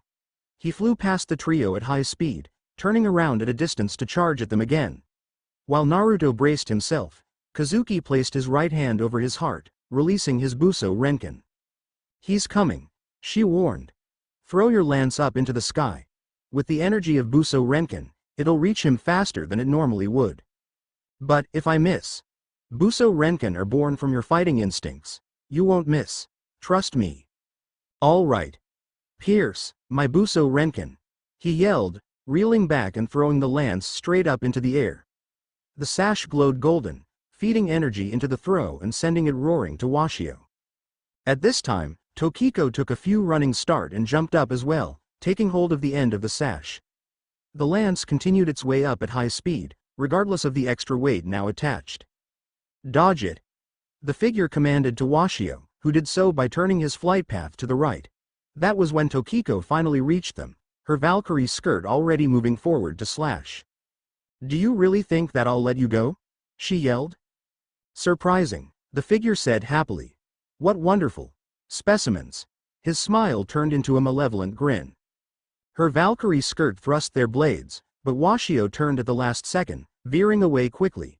Tokiko was left hovering for a few seconds before gravity began pulling her and the lance down, while the homunculus turned away from the factory, intent on leaving the area, what with the danger posed to the young man on his back. Are you hurt, creator? Just as I thought. They're not to be underestimated. Kukuku. And that third one, he was really right. Strange, He is. Sending a lightning bolt into the sky and damaging you, of all things. You are the fastest of all my homunculi, and yet. He is a worthy adversary. At least we have a clue now, Tokiko realized as she continued her downward fall. She'd been close enough to the person on the homunculus back to be able to describe him roughly. That uniform he was wearing. He goes to the same school as Kazuki and Naruto. Tokiko-san, I'll catch you, Kazuki yelled up to her, running forward with his arms outstretched. Unfortunately, what came down was his lance, only mere centimeters from his face. It slammed down into the ground with a loud noise, leaving Kazuki's skin white from fright. Tokiko on the other hand had used the blades of her Valkyrie skirt to halt her fall and land safely, dismissing the Buso Renkin immediately after. Sure, he was glad that she was safe, but he was certainly not. A few anime tears appeared in his eyes as he stiffly turned around, whimpering. "Are you all right?" she asked apologetically. She received a wordless nod as her reply. "I almost had him," Naruto muttered. He hunched over in defeat, sighing all the while. "If only I'd been faster." He turned to look at the two who had driven away the homunculus. Kazuki was doing well, amateur or not, though he should learn not to worry excessively over others. That was when a second homunculus matter appeared directly in front of his face. All of their eyes widened in surprise. The matter was too close, there was no time to kill it. Yet again, Tokiko activated her Buso Renkin, the blades shooting forward and blocking the path of the matter, but also cutting into Naruto's skin. The matter was sent flying into the woods below as Tokiko and Kazuki ran up to Naruto. "Sorora, are you all right?" the brunette questioned. "That was a close call." "Kazuki," Tokiko said, turning around. "I want you to go down and see if you can find the matter. Destroy it if you do." "Roger." With that, he ran off down to the first floor. "Are you all right?" she asked, pulling a few bandages out of her skirt pocket. She peeled apart the covers, pulled off his hood, and placed the bandages on his face. "Geez, you and your crazy stunts. The lightning, I mean." Tokiko went over the bandages one more time with her fingers, making sure that they would stick and not come off while he did who knows what. "Next time be more aware of your surroundings if you want to call yourself shinobi." "I could say the same to you, Tokiko-chan. Renkin no senshi," he replied with a knowing smirk. "I saved your ass and you saved mine. We're even." "I think not. I still have your identity." "Why you wouldn't," said Naruto, though not really believing it himself. I have the upper hand," Tokiko clarified, placing a finger on her chin thoughtfully. "Unless by some fluke or blessing you save me again, I won't reveal it. And if you can't get even with me, then I have something for you to do." "What's that something?" he asked suspiciously, thinking he might already know the answer. "We'll see," she evaded. "In a week's time, if you can't get even, I'll tell you what you're going to do." "Tokiko-san!" Kazuki yelled, as he ran up the stairs. Naruto put on his hood again quickly. "I couldn't find it in the immediate area." "We have to find it as soon as possible," Naruto decided aloud, placing his hands into the all-too-familiar cross seal. "I'll make it my duty to find and destroy it." Kage Bunshin no Jutsu. In their individual clouds of smoke, 15 Kage Bunshin appeared, surprising Kazuki. Oh yes, he'd never seen ninjutsu before, and what Saruwatari had said previously was right. In this world, ninjutsu was something akin to the abilities of homunculi, closer to than the counterpart, Buso Renkin. Whereas Buso Renkin utilized the wielder's personality to form its shape, whereas ninjutsu simply utilized the energy of the wielder, being molded and transformed into the final shape. "Split up," the real Naruto ordered. "Find and destroy the target by any means necessary, but that doesn't mean you can burn the forest down either." The Kage Bunshin replied in a chorus of agreement, before all 16 of them jumped off of the side of the factory. "Yua!" Kazuki yelled, running up to the side and looking down. By that time, they had all landed safely and were running into the forest in different directions. How did he do that? Not get hurt, I mean. "If you want to know, ask him later," Tokiko replied. "We have more important things to be worrying about." "More important?" "I could only count about 30 production devices inside of the basement," she told him. "This is a problem." 30? Why is that a problem?" Kazuki asked, oblivious. "We fought at the very least 150 homunculi inside the factory before you came. 30 is not big enough." Either the person who's making the homunculi have several bases or he or she is getting outside help. That is a problem, he realized. So since we don't know the exact number of homunculi made, we don't know how many are still alive. Therefore, she continued, this'll become a lot harder, especially if that matter from earlier gets away. We have to win, either way. That's right, Tokiko agreed. Buso Renkin were created to be the opposite of homunculi, to destroy them should they escape human control. If we were to lose, many would be sacrificed because of our inability to fight. We must not lose, we must defeat them. Right. We have to defeat them and stop future sacrifices of the innocent. That is our real victory. I'm going to go pray at the graves again. He makes the hardest task sound so easy, Tokiko thought, half exasperatedly, half admiringly. Wait, she called out, catching his attention just as he'd reached the door. I'll come with you, but be on alert. Coincidences are a true paradox. On the one hand, they seem to be the source of our greatest irrationalities. On the other hand, some of our greatest feats of scientific discovery depend on coincidences. Josh Tenenbaum. Clay. He crushed the remains in his fist angrily, his eyes flashing red. Clay. It's him. Or rather, them. Show yourself. Naruto demanded, falling into a basic taijutsu stance. I know that you're watching me. I guess Senpai was right, my stealth does suck, a voice said from the trees. He dropped down, wearing a cloak that Naruto had come to hate. Yo, Toba's my name, and aka. He was interrupted by a furious barrage of shuriken, but Toby dodged them easily by jumping to his right. His posture alone seemed to convey sadness at not being able to finish, but that was Toba's style. He acted so innocent, doing whatever the higher-ups told him to do, but when he fought, he was a monster. Hey, that wasn't nice. The Akatsuki member whined. Toba's a good boy, so why do you have to be so mean? How did you get here? The blonde demanded at his black-haired opponent. Oh, you mean this weird world? Toby asked for clarification. Last thing I remember was good old Kakashi using his Mangekyo Sharingan on me. You know, the one that sends you to another dimension? Yeah, and I ended up here and I didn't know what to do, and... He was interrupted again, this time by a kunai with an explosive tag. It exploded, sending Toby rolling over the floor. You talk too much, Naruto growled, pulling out 2 kunai and placing one in either hand. Prepare to die. Wait. Toby stuttered, stumbling backwards. I know about those monsters you were talking about up on that roof. I know who's helping the guy make them. How? Naruto asked. When exactly did you get here? Yesterday, Toby said, cocking his head. All I know is that leader told us that someone we knew was helping someone else make monsters, and that it was in a different world. Leader was all tense and stuff. I think it was because the guy had actually gone to another world, you know? So, who is helping to make these monsters? You have to catch me first, Toby yelled happily before bounding off quickly through the trees. Shit. The blonde cursed as he followed suit, following the cloaked man through the trees at a fast pace. Toby had higher stamina, physical-wise, and could tire out Naruto before attacking. Fortunately, the Akatsuki member wasn't very bright, and was probably literally playing tag. If he was caught, he'd spill, such was the way of Toby.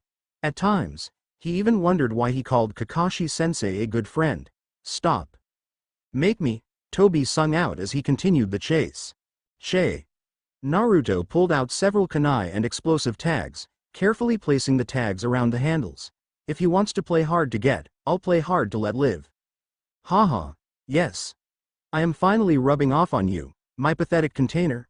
Kyuubi roared pridefully. One day, you will decide the fate of entire worlds, that I can assure you. In your dreams, furball. He threw the kunai one by one, timing the direction, speed, and angle of the throw carefully so as to avoid hitting trees and making the kunai explode in the air. Toby dodged the first by increasing speed and jumping off of a tree branch just in time. He dodged the second by blowing on the kunai and slowing its speed by just a fraction. The third was avoided by jumping vertically into the air at a tree branch to perform an aerial splits. Toby dodged each explosive kunai with such mockery and absurd, unthinkable strategies that it began angering the blonde pursuer. Buki Kage Bunshin no Jutsu. Once is happenstance. Twice is coincidence. 3 times is enemy action. Auric Goldfinger. That thing before in the sky was amazing, wasn't it? Mihiro commented, her and Kazuki's group of friends traveling to the factory. I wonder what it was. Pet bottle rocket? Dehama suggested. You think? She asked. I don't know, I'm just throwing out ideas. Che, more importantly, let's hurry up and go. Okakura complained. I want to see some action, Kazuki, that bastard. How dare he leave me out? Introducer, Che. You have to remember that Naruto was supposed to meet her at the factory as well, at different times no less, Rokumasu stated, trying to reason with his friend, but just making him more fervent instead. Gia. That Naruto, if he steals Kazuki's girl. He then proceeded to imitate himself strangling someone. But would Onichan really be in such a place with a girl? Mihiro asked as the group of four began walking again. I'll capture the strawberry scenario for you, Okakura declared. Meanwhile, outside of said factory, both Tokiko and Kazuki stood in front of the makeshift grave, praying for the deceased, sacrificed by them or not. Kazuki, she said with her eyes closed. What is it, Tokiko-san? He replied, also with his eyes closed. You've attained power. However, even with that, it's still too early to say that you can prevent any further sacrifices. Opening her eyes, she turned to look at the brunette. If you want to say such words, you must be able to use your Buso Renkin freely. Freely? Kazuki thought, though he showed no confusion on his face. Does that mean I need to wield it faster? Come on, you can go faster than that. Shut up, I won't let you out of my sights, bastard. They both turned around to see a strange person exit the trees next to the grave. He had on an orange mask with black lines spiraling down to a hole where the right eye should be. He had black, spiky hair, similar to Naruto's own hairstyle. The cloak he was wearing was black as well, embroidered with red clouds outlined with white. His pants were gray, and he had white leggings that went down and under the bottom of his sandals. All in all, he was a strange one. He flashed by, dozens of shuriken and kunai embedding the floor where he'd used to be. Naruto flashed by afterwards, a dozen more of the sharp weapons in his hands.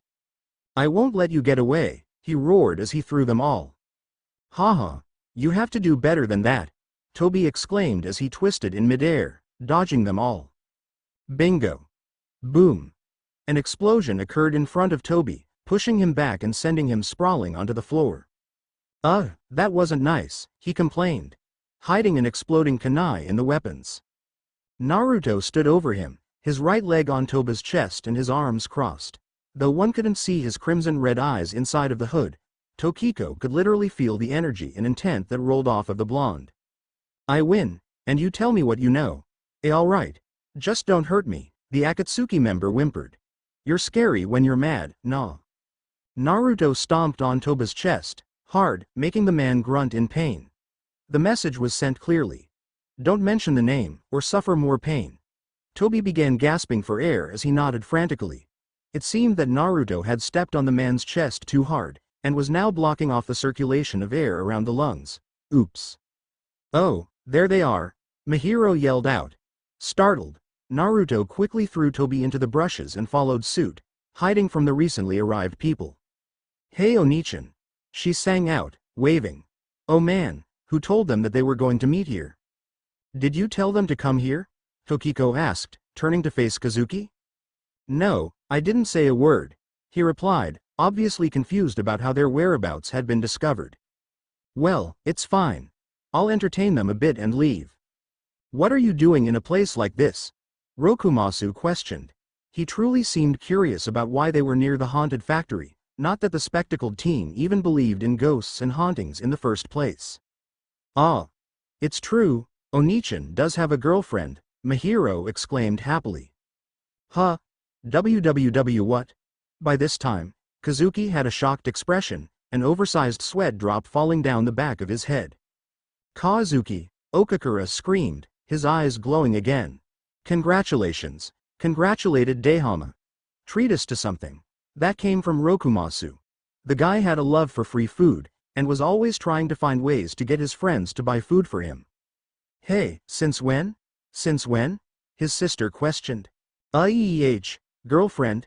He asked, pointing at Tokiko. He kept looking back at his friends, then back at Tokiko. I see.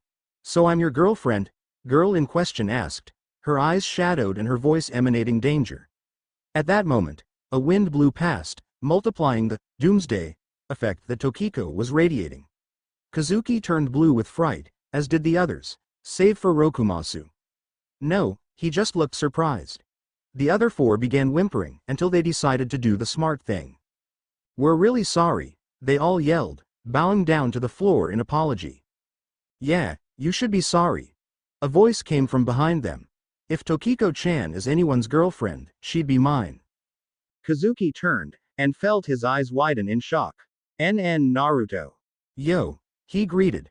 I followed you guys up here and found you all groveling for mercy. Anyways, what do you say Toki Guh? Naruto collapsed onto the ground, a large rock having pegged him on the head.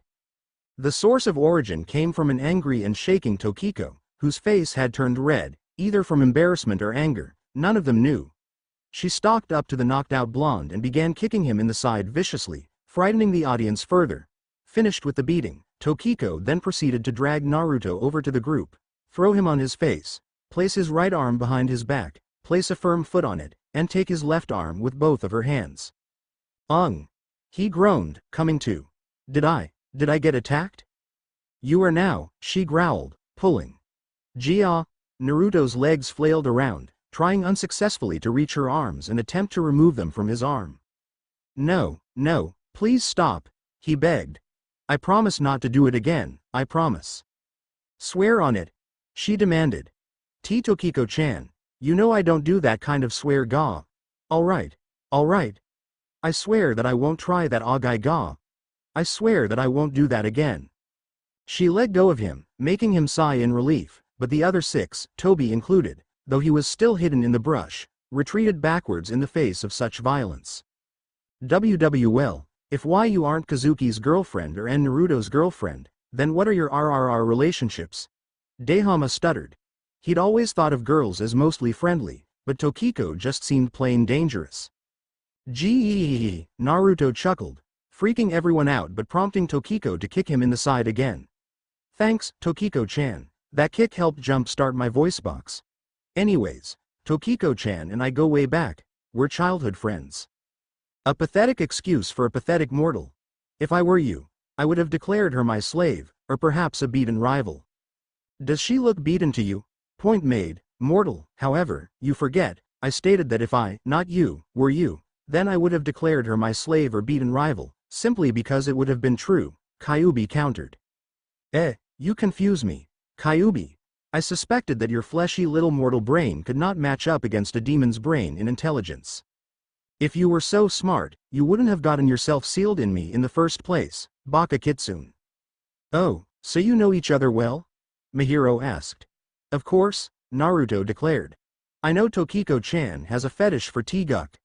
Choke being. Gurgle strangled, choke need help. Tokiko, while choking him with both hands, shook him back and forth, yelling all the while. What the hell are you talking about, Baka? Just because you always have tea at my place doesn't mean that I have a goddamn fetish. I wouldn't give you any coffee because that'd make you more hyper than you already usually are. She finished the rant with panting from the overexertion of yelling, and a bit of screaming at the fetish part. And what of Kazuki? Rokumasu interjected. It looks like you're avoiding the topic by beating poor Naruto.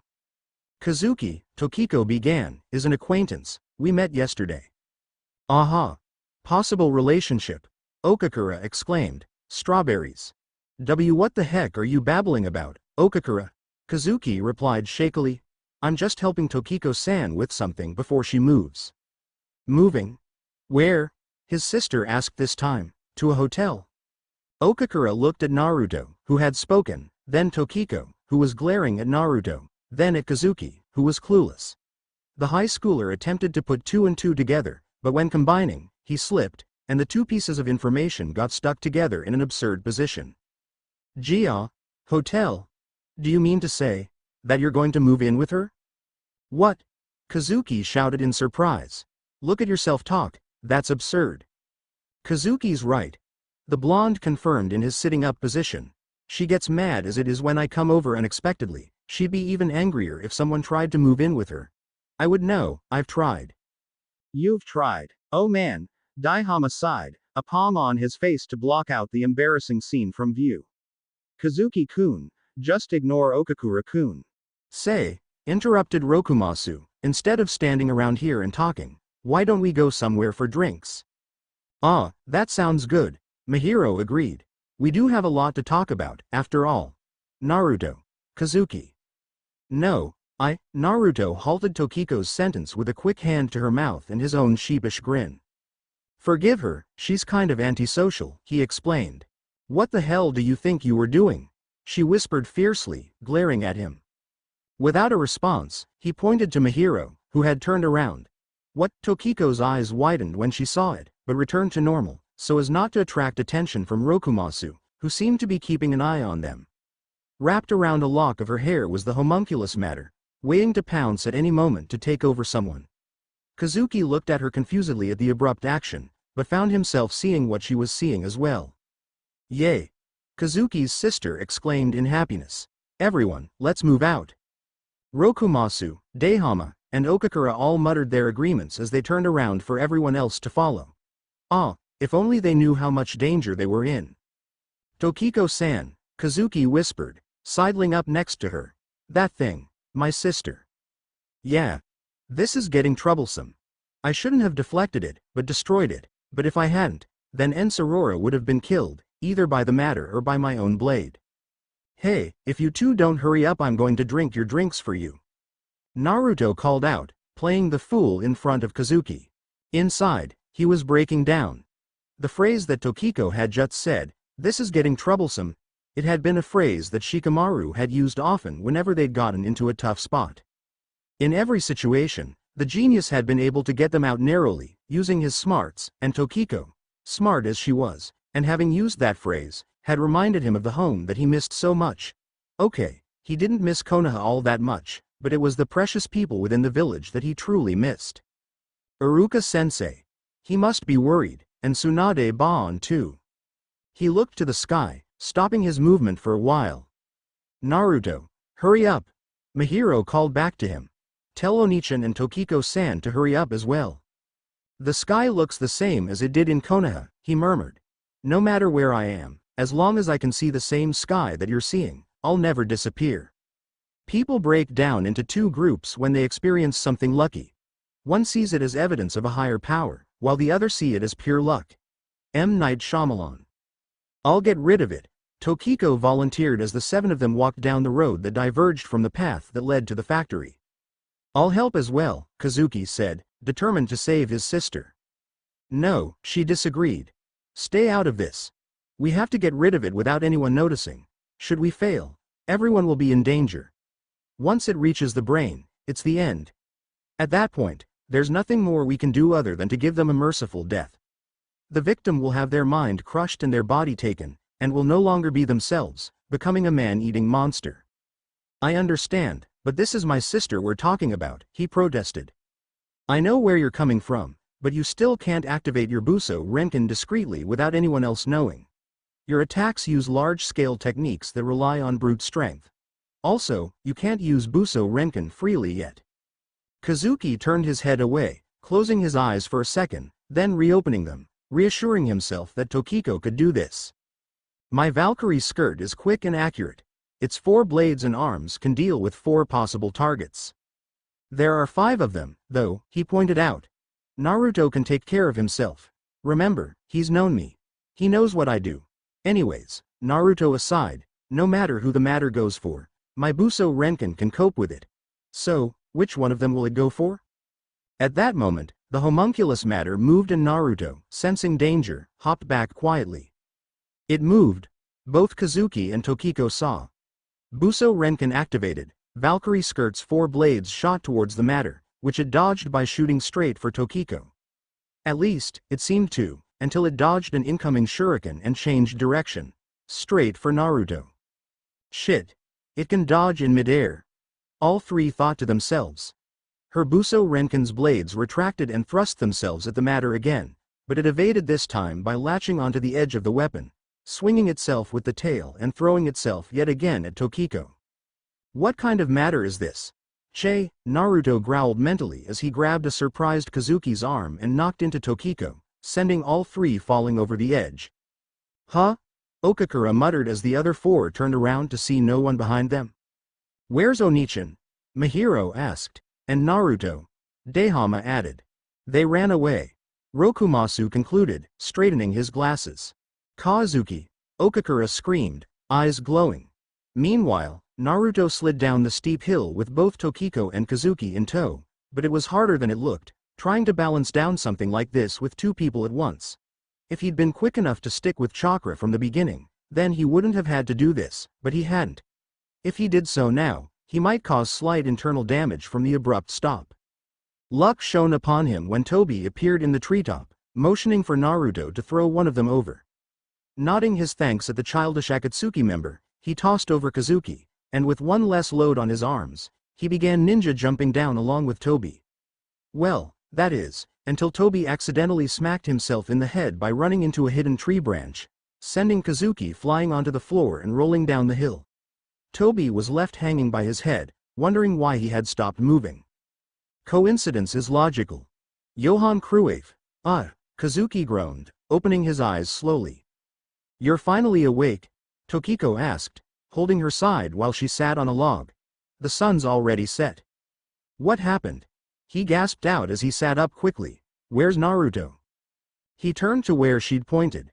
Naruto was laying to his left, seemingly unconscious. I found him like that moments after we got down safely. Well, me and Naruto, that is. The guy that carried you got stuck on a tree branch and you fell down the rest of the way. What? Kazuki exclaimed. When I see that guy, whatever. Anyways, how did he pass out? I suspect it was from running down the hill, carrying both of us about a quarter of the way, and then carrying me for the rest, Tokiko speculated. It's not easy getting down from a hill that's steep, even for Naruto. I saw him throw that weapon, the brunette recalled. The same one that Sorora was using. Could you tell me the truth? The truth?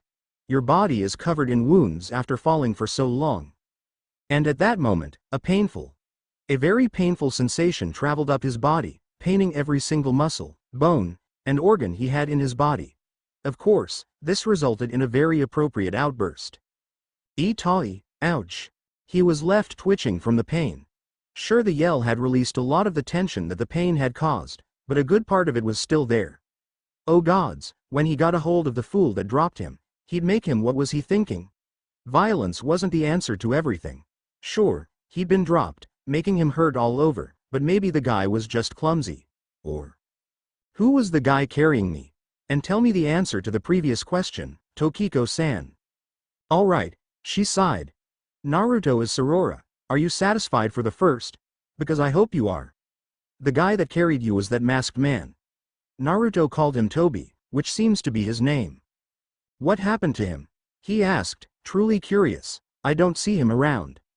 I suspect his head's still caught in that tree branch, dangling there like a doll. I see. What about the homunculus matter? He asked. Did you get hit?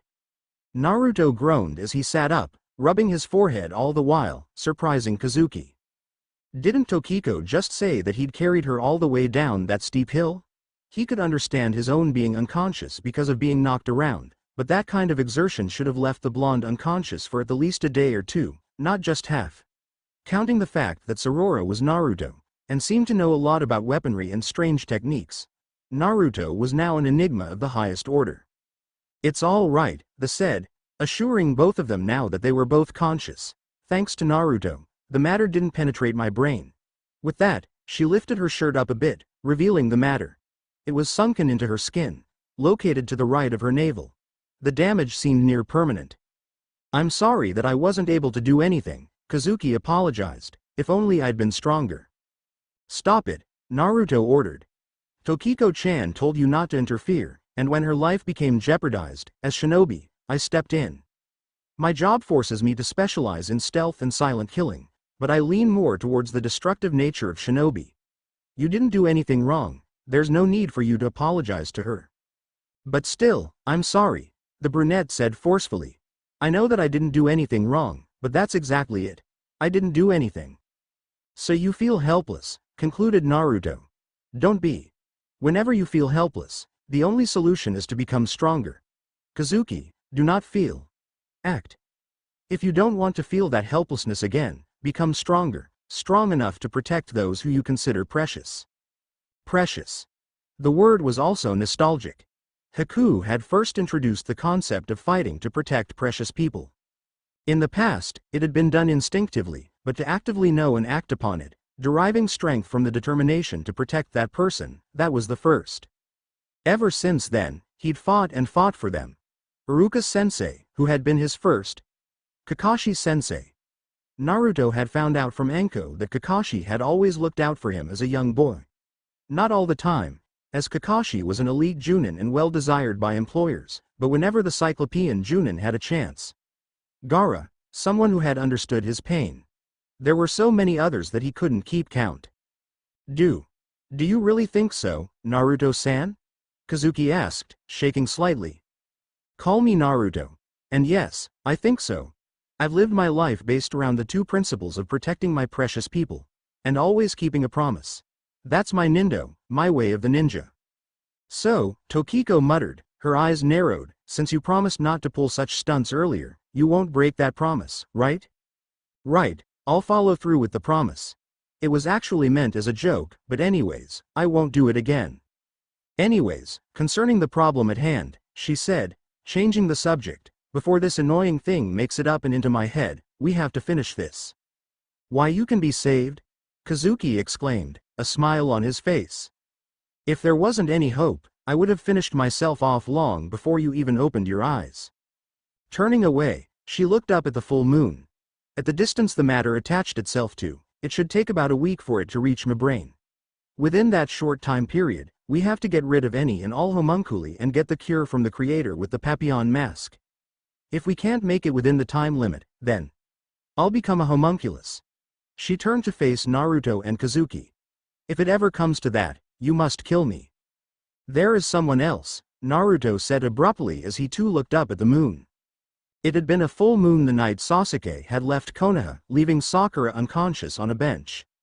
In the end, Sasuke had limped off towards Otogakure, while a heavily injured Naruto was recovered by Sasuke. Neji and Choji had been in critical condition at the time, while Kiba, while having taken less damage than the other two, was confined to a hospital bed for a week. Shikamaru had only broken a finger, so he didn't have to stay long, either.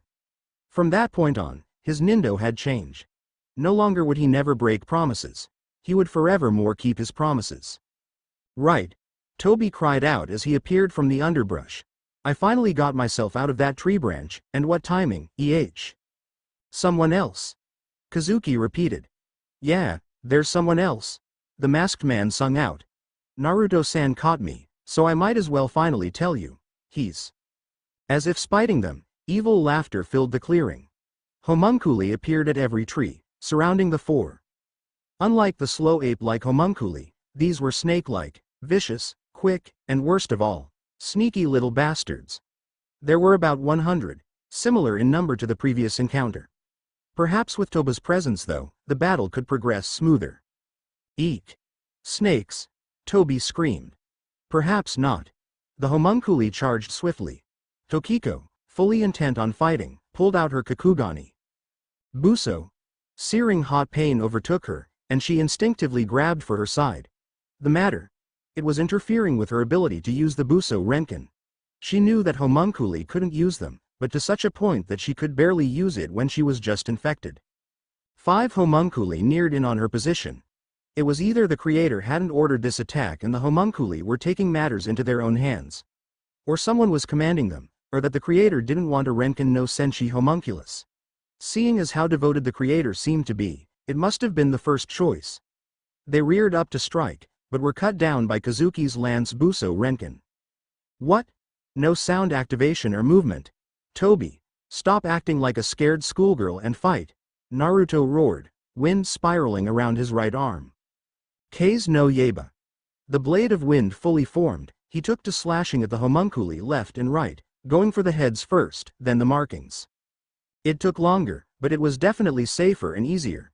While he formed a second blade in his left, He kept a careful eye on the currently disabled Tokiko and her protector, Kazuki. The two were surrounded by 24 homunculi in a large circle. Large enough for him to do something without hurting his comrades. Concentrating every last bit of willpower, he commanded the wind to act up and slash at the homunculi. It did so without hesitation, killing half of them in an instant. It seemed that with the completion of elemental manipulation training, he was able to manipulate raw wind itself as a weapon, though it wasn't nearly as potent as the blades he were using, which were sharpened wind. He cut through another 4, attempting to conserve his own chakra, but there were too many, and he'd have to force himself over his limit. Naruto discarded the blades and plunged a fully powered Rasengan into one, tearing it apart and 2 others behind it. It seems that in sheer numbers, it was just better to deal with homunculi quickly, in the form of shuriken and kunai. He did so, performing a few rounds of Buki Kage Bunshin no Jutsu, thinning the ranks of homunculi by about 20. Toby, what do you know that we can use? He asked suddenly when he neared the masked man. Deidara Senpai always told me this. Toby, you're all brute strength and no brains. Brute strength as in? Big ninjutsu, Toby shouted, performing some hand seals. Wait, too late, Naruto-san. He yelled, slamming both of his hands onto the floor. Doten. Retsudo Tenshou. The ground underneath began trembling as large cracks began spreading out from Toba's standing point. The homunculi contented themselves with looking at the cracks, wondering what it would do, that is, until they opened up and swallowed up the majority of the homunculi. Naruto deadpanned, his coloring white at the display of destruction Toby had just shown. Impressive. Brute strength beat pretty much all of the homunculi, and he even created the least amount of attention in the area possible. Pierce, my Buso Renkin!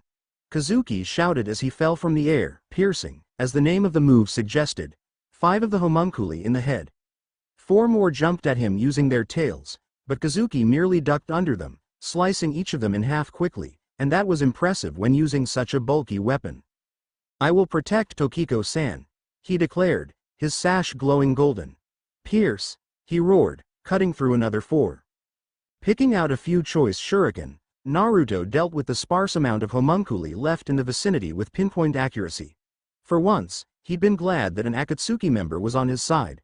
For once, he was relieved that Toby had redeemed himself by performing admirably in battle, childish and immature or not. Finally, the cracks in the ground could be attributed to an earthquake, and it would never be found out that it was their work. Mission accomplished.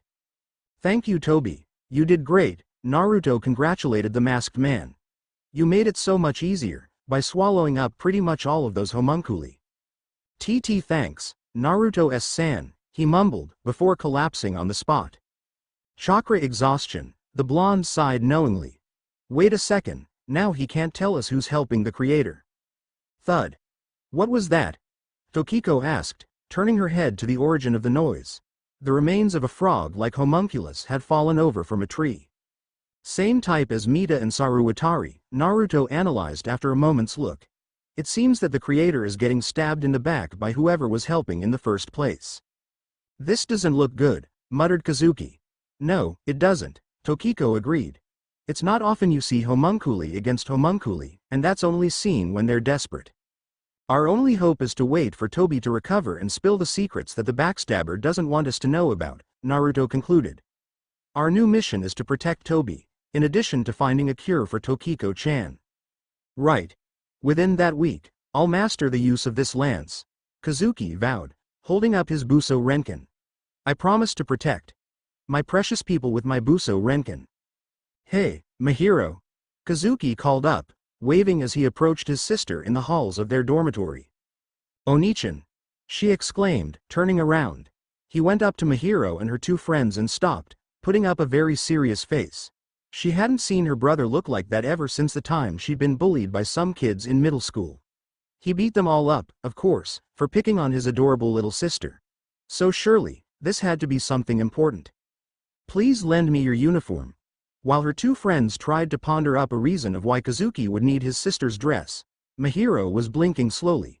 Did he just ask her for her uniform? What for? Ah well. Okay. She yelled, giving him a thumbs up. Immediately, her friends took both of her arms and dragged her away, very quickly. They even kicked up a trail of dust. And now he was alone, and still in need of a uniform. How cruel the world was. Kazuki slumped in his posture, walking away slowly back to his room. In time though, he was walking with his normal posture again.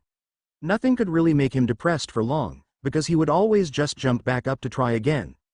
His similarities to Naruto were astounding, but only Naruto really knew just how similar they were, having been like Kazuki several years back. After that, her friends ran away, taking her with them. Kazuki relayed, scratching the back of his head apologetically. Of course, Tokiko muttered from her seat on his bed, it's the most natural thing in the world to react like that when a boy is asking for a girl's school uniform. Anyways, it doesn't matter whether or not I'm wear a regular uniform. As long as I can walk around your school without raising suspicion, your PE uniform should do fine. That's right, he exclaimed, slamming his right hand's closed fist into his left hand's open palm. Those uniforms are unisex. All right, we'll think about how we should conduct the search tomorrow, she said, standing up to leave, receiving a nod from the brunette. 1 week until the matter reaches her brain, he thought to himself, watching her walk away from the dormitory. Trouble brings experience, and experience brings wisdom. Anonymous. In the first day of the search, Kazuki entered the school gates to see Tokiko already there, wearing the PE uniform and waving him over with a piece of paper in her left hand. She was still holding her side with her right hand. Whether it hurt or whether it was just heavy, he didn't know, and Kazuki felt it sort of rude to ask such a thing. The physical characteristics of the Papillon mask creator are written on this memo, she informed him, handing over the piece of paper. I had a look at his armband while I was in the air. Judging from the lines, the creator is a third-year student. Altogether, there are 6 classes in the 3rd year.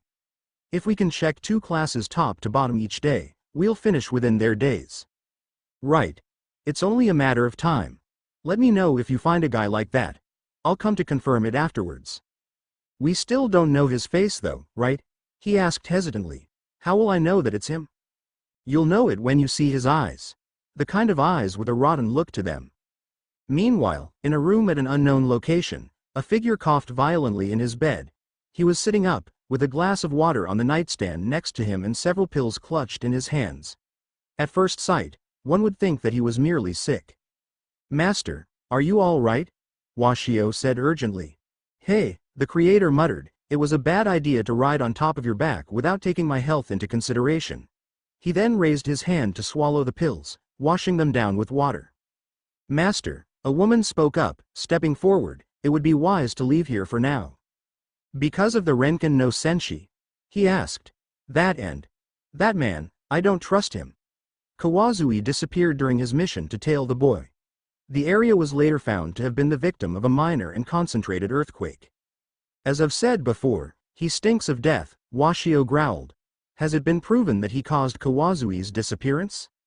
I was able to retrieve some of his frogs intact, a second man answered. Their recording showed his death by the work of snake-like homunculi, not of our making. I see, so he's finally branching off, the bedridden high schooler muttered. Assemble the remaining homunculi. You know what to do. Eliminate the threat. When the homunculi had left, he sighed and settled back into his bed, laying his head on the soft pillow. What will become of this? As it so happened, Tokiko and Kazuki had met up again under a sakura tree during the lunch break. From the looks on their faces, it was to be expected that their search wasn't going well, particularly when the person they were looking for wasn't even in school. Not that they knew that, of course. He's really hard to find, Kazuki complained. Really hard to find. What did you expect? His partner asked. It hasn't even been half a day since we started searching for the creator. Is that so? He replied, yawning widely. Are you tired? You have to get a decent night's sleep, Kazuki, or else you won't be able to function properly. What about you, Tokiko-san? He shot back. Are you all right? You've been holding your side since last night. Oh, you mean the matter? She asked. It's a bit heavy, so I'm unconsciously holding it, that's all, Tokiko explained. It's really nothing to worry about. What we should be worrying about is the success of our mission, as well as Naruto's. I see. What's he doing, anyway? He went off by himself to investigate into the mysterious individual helping the creator make homunculi. Tokiko replied just as the bell rang. signaling the students to start returning to class. What about school? Left a Kage Bunshin.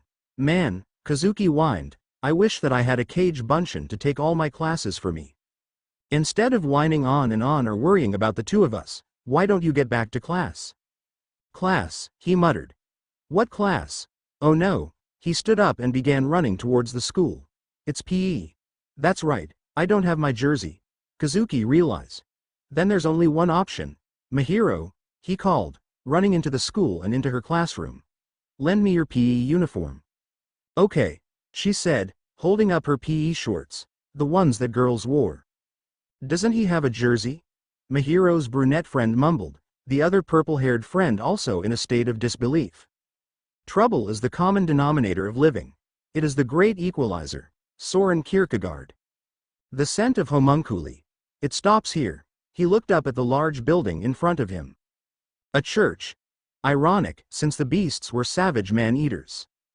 It was an abandoned church to be precise, with shutters broken and walls cracked. Walking up to the large set of wooden double doors, he pushed them open slowly. It creaked loudly as the space in between widened, showering light into the room. There was nothing. But then again, what genius would leave things in plain sight when he knew that there were people after his whereabouts? Manipulating his wind chakra, he directed it to search the room for any cracks or other evidence of a hidden door. There, it was a small door in the far corner of the church, large enough only for a thin high schooler to crawl through. The odor from inside was damp, suggesting that it led to an underground room. It figured, these villains always liked building bases underground, and Orochimaru was a prime example. All of Orochimaru's bases had been underground. The prisons were not, because they were prisons, not bases. Henge no Jutsu. Turning into a snake, the animal that he hated most, Naruto slithered through the small tunnel, traveling swiftly. Seeing a light, he sped up to reach the other end. What he saw when he came out was another empty room. Don't tell me that there's another secret passage, the blonde growled mentally. There is likely another secret passage. Shut up, Kyuubi. He found the second secret passage, this time set in the floor in the form of a trapdoor. Unlocking it using a nifty and useful hairpin, remind him to thank Kiba sometime, he went down the stairs. The room that opened up from the second passage was filled with documents and files. Information on how to create the matter, the information that had sacrificed so many people. Right now, he was sorely tempted to just slice everything to pieces, but that would make the investigation all for naught. While Toby lay unconscious in Naruto's hotel room, he had to find out himself who the link was. Homunculus matter creation. Ingredients. Associates. He took the folder quickly, opening it up. There was only one file inside, but there was a problem. All important information had been blacked out or destroyed. Had someone gotten here before he had? Cursing his inability to be any quicker, Naruto nevertheless packed up all of the files and folders into a storage scroll for safekeeping. Well, might as well burn the room before I leave. Wait. What is it? Someone is coming, Kyuubi warned, before his presence disappeared. Someone's coming. Why? Answer me. Silence. Shit, shit, shit, he muttered, making sure he had everything. A sliding noise was heard, probably the person crawling through that tunnel. Damn. Forgot to close the secret doors. Okay, calm down Naruto, you can do this. Henge. A blonde girl wearing the same uniform as Tokiko came down the stairs, her green eyes darting here and there warily. She was short too, shorter than even himself, and that was saying something, considering that they were both in high school. Well, if the uniform was any indication, anyway. Also to consider was the slightly feral look that her face resembled. Everything is gone, she said to herself. Someone's been in here recently. That's when she spotted the single piece of paper on the floor. Picking it up, she read, haha. Everything is gone and not here. Got you. There's no name. Naruto the piece of paper would have sighed in relief, but she was still holding him. His eyes would have bulged when she started sniffing him, the paper. I smell you, human. Human? Then she's. He transformed back with a cloud of smoke, and by the time it dissipated enough for her to see, he was already at the top of the stairs. Determined, she chased after him just as quickly. Speed like hers wasn't human in this world, and he'd already guessed that she was a homunculus. He'd have to remember to ask Tokiko about the uniform later. Stop, she yelled, but he paid it no heed. I don't know what you want from me, but go away, he yelled back. I'm not tasty, I'm not a good fighter, and I don't have any important files or folders. I never asked about that, but it seems that you're all three, she said, deadpanning. He continued to run and she continued to chase, the two of them traveling through the forest quickly and without tiring. Naruto originally meant to lose her, but she was just as quick as he was, in reaction time, movement speed, and natural shinobi bounciness. He was hard-pressed to consider her a homunculus when compared with the others, but he remembered something that Kyuubi had said. Homunculi do not only take animal shapes. Don't make me hurt you, the blonde homunculus threatened. Why should I stop? Naruto demanded to know. You're a homunculus, and I'm a human. Because, you can't go any further without me. Without you? What do you mean I can't go any further? The one you seek is in homunculus-infested lands, she told him. We have a common goal, but without my help, you can't succeed. A common goal? He asked, stopping, an eyebrow rising. Yes. The man's own investigation is nearing too close to my mother and her permanent location, she replied, stopping a fair distance away. She walked closer, just in case he attempted to run off again, if he finds it. Who is he? You'll see when I get you into his base, she said snidely. Besides, weren't you just running from me? I'm only doing this for my and my mother's benefit, but this meeting was a chance opportunity, particularly because you have something to get out of this as well. Naruto stood silently, measuring how dangerous she would be if he had to fight her. Her body didn't seem like much of a fighter's. But then again, she was a homunculus. If she didn't have an animal form, she probably had super strength like Tsunade or something. Besides the point, if he accepted her offer, they'd both get what they needed and none would be the wiser. But that wasn't really the shinobi way. He'd find a way to get the better deal later. All right, he conceded, you win the argument. First off, what's your name? Why should I tell you? She asked pompously. It's common courtesy to introduce yourself first. Reminds me of Sasuke during the beginning of the Chunin exams. Fine. The name's Uzumaki Naruto. I asked because we were going to work together, but you seem like the loner type. HMPH. The name's Victoria, I'd rather keep the family name a secret. Damn, no reaction. She's a tough nut. Well, nice to meet you, Victoria. Don't get yourself killed, he said cheerfully while holding out his right hand. Shay, who do you think I am? A small schoolgirl? She growled, turning away from the invitation to shake hands. Keep your hands to yourself. This is a one-time deal. You do look like a small schoolgirl though, he mumbled to himself grumpily, looking away hotly. If you are out of trouble, watch for danger, Sophocles. Night time. Tranquil, sometimes lonely, and the time when Kazuki trains. Buso Renkin. Kazuki held up the lance for a few moments, admiring its build in the shining moonlight. Returning to his task, he brought it down and placed himself into a combat stance, Buso Renkin at the ready. Tokiko-san told me to get more sleep, but there's only a week left. I have to be able to use my lance freely by then, he resolved. Once that's accomplished, I can go after the Papillon mask creator. That is, if I can master using it freely in time. Otherwise, I'm going to have to go after him, whether or not I can use the lance freely. All right, just like yesterday, 1,000 thrusts. Just like that, he began thrusting the lance, as if repetition would help him use it freely. Perhaps he was going on the definition of freely as in using the lance quickly, and thus the arm training. 1, 2, 3, 4, 5. He didn't know whether or not the training would help. All he knew was that he needed to become stronger, to protect his precious people. It wouldn't matter if he didn't learn how to handle the lance freely through this method, he'd eventually find a way, and then, he would beat the creator to a pulp. He promised himself that even if he didn't achieve his goal before the time limit was up, he'd do what was needed of him. He'd defeat whatever many homunculi there were and save Tokiko from oblivion.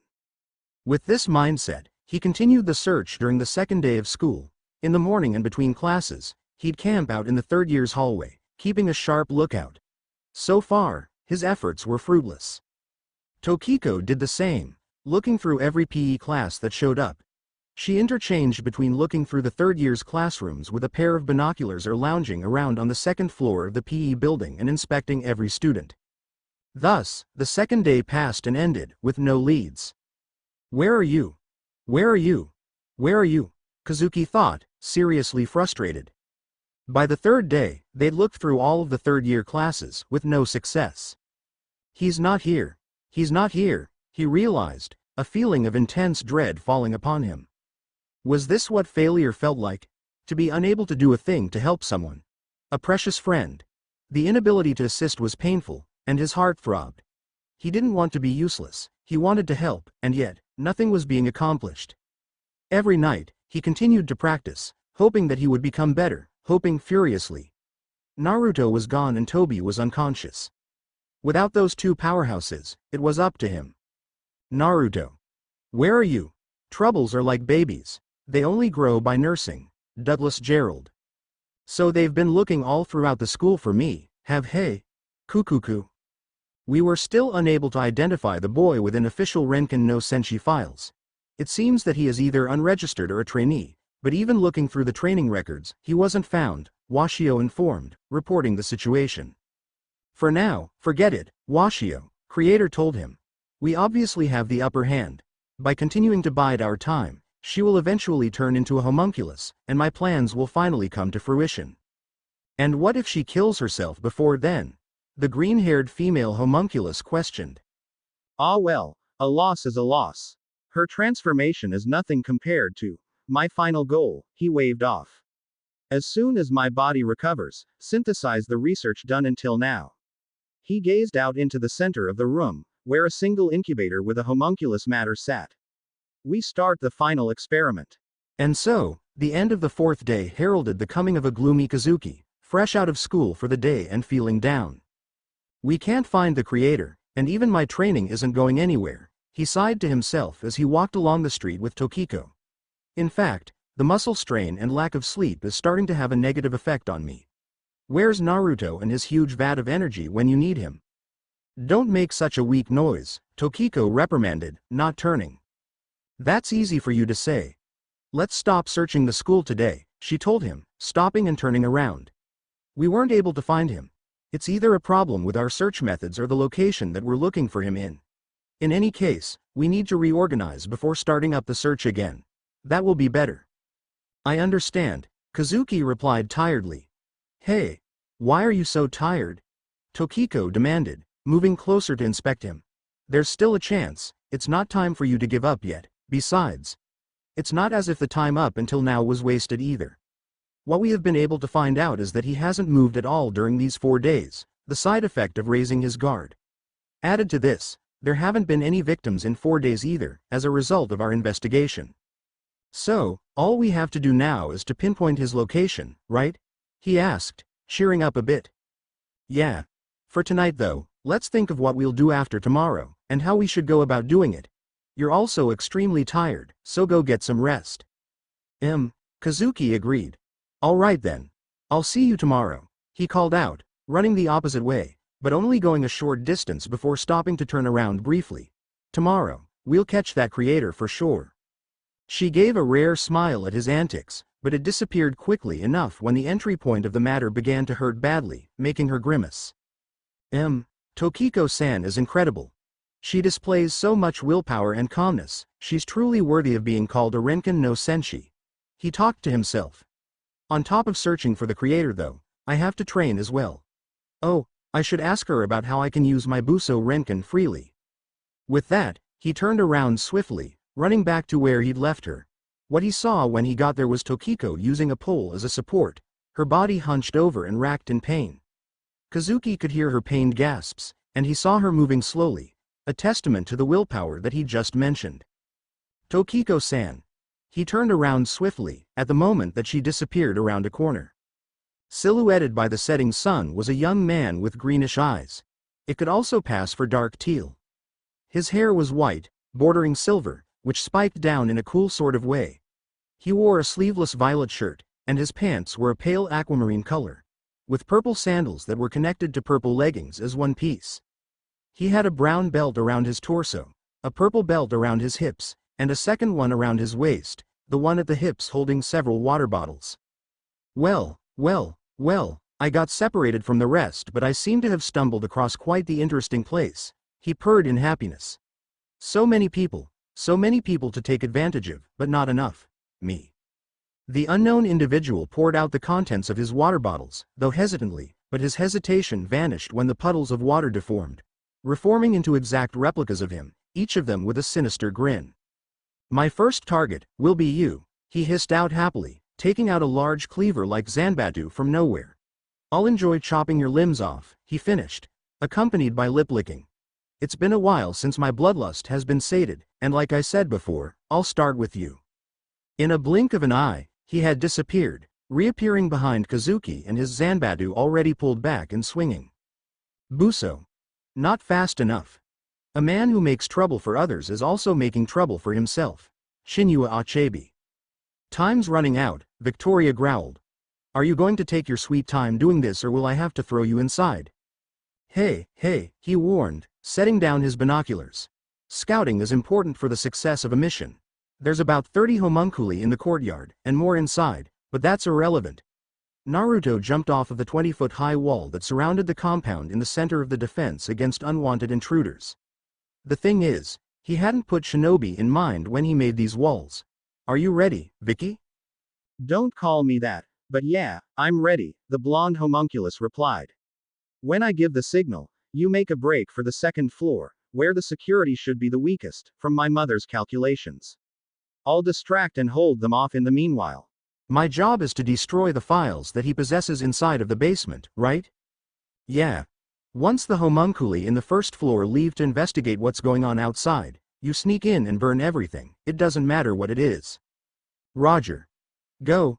Making a cage bunshin quickly, he transformed himself into a senbon, quite a difficult feat, and let his bunshin take a hold of his transformed state. The bunshin then hopped quickly up the wall, appearing over the maximum height for just 2 seconds to toss the senbon at the second floor before disappearing behind the wall again. Mission accomplished, it disappeared in a puff of smoke. Hey you! Victoria called out to the homunculi. I have business here, and I'd prefer not to tear you all apart. Behind her was the ruined remains of the steel gate, now crumpled and torn apart as if it were a piece of paper. In response to her call, the masses of homunculi charged her, screaming in delight at the sight of fresh meat. Homunculus, human, or otherwise, foolish, she muttered. Meanwhile, Naruto traveled quickly and quietly down the set of stairs into the first floor. All of the homunculi were going after Victoria, so he set himself to concentrate on the location of the secret room. Like before, he spread out his wind chakra, searching every crack and space in the room until he found it. This time, it was a switch in the floor. By stepping on it, a path leading underground opened up. Unlike last time, he took great care to close the secret door behind him. He could hear the sound of battle, probably from Victoria taking out her frustration against him on her enemies. Yes, he loved annoying people for fun. Sama, are you sure that there will be no interference? Naruto stopped quickly, going down the last few steps and hiding behind a corner. The voice was familiar, but he just couldn't place it. Yes, I'm sure. Soon, I'll be the master of this body, and not him. I will stop his intrusion, and become strong. Body? Intrusion? I still can't seem to place it, but I've got a job to do. He slipped past the closed room and went off towards the deeper end of the compound, looking for the filing room. Luckily, Naruto came upon said room at the very end of the hall, though it was locked. Not a problem, after all, Kiba had taught him the ways of lockpicking. There was no lock that either he or Kiba couldn't unlock. Pulling out his trusty and lucky hairpin, he placed it inside of the lock and began fiddling slightly, straining his ears for the telltale sounds of unlocking mechanisms. There, Naruto went inside, closing the door behind him. Flipping a switch, he was surprised at the sheer amount of paperwork that had been stacked inside of the room. The pieces of paper and folders created a makeshift tower that threatened to topple at any moment. Oh well, I suppose I'm doing them a favor by incinerating these. Kaden. Housenka no Jutsu. The dozen or so fireballs spread out in an area of effect, hitting about 2/3 of the room and paperwork in the process. His mission was accomplished. Even if the enemy reacted swiftly, the majority of the information would be lost and would not be salvageable. Time to make my getaway, Vicky, mission accomplished, he whispered into his headset. I'm moving out. Hurry the hell up, And don't call me that, she replied furiously. You're taking too long, and starting to piss me off besides. I never knew you were the temperamental type, Naruto shot back, smirking as he ran past the same room. At first glance, you seem to be an ice queen. I'm not temperamental, only around your annoying self. I'm surprised that your friends don't think the same way. Oh, they do, he assured. They do. Anyways, I'm out. He stepped out of the secret door and into the first floor, only to face a horde of homunculi of varied animal shapes. Vicky? I've run into a problem. A big problem. Seems that a lot of them were waiting for me. Naruto's blood ran cold when he realized what must have happened when he received no answer. Vicky? Are you there? No answer came from the headset, meaning that either she'd been killed, unlikely, or she'd retreated. Why wouldn't she answer? Or she'd just plain ditched him. That whore. Whatever it was, he'd get his revenge, and it'd be served cold, the way all revenge was supposed to be dished out. I'm sorry? He tried meekly. They roared and jumped at him. In times of trouble and disaster, we turn to God for strength and comfort, Jerry Moran. Clang. Kazuki stared in shock at the pair of clawed gauntlets that had stopped the Zanbatsu, barely. The owner was female, and wore a simple white, long-sleeved shirt and short cargo pants. Her hair was short and black, the majority tied up into a short ponytail while the rest of her hair hung in front of her face. Her piercing blue eyes were filled with resolve. It seemed as if she knew the guy's dangerousness. Grunting, she thrust her arms forward, pushing away the Zanbatsu and making the unknown and slightly shocked opponent step back a bit. Are you okay? She demanded, not turning around to look at him. A flash of light behind her made her actually turn around, but her eyes widened at the sight of his lance Buso Renkin. Thanks, whoever you are. I wasn't fast enough to summon it, and I would have been a goner. So there are two of you, their opponent said sweetly, in a voice that reeked of murderous intent, and said that he would kill them both if he were given the chance. That's perfect. It evens up the odds a lot, doesn't it?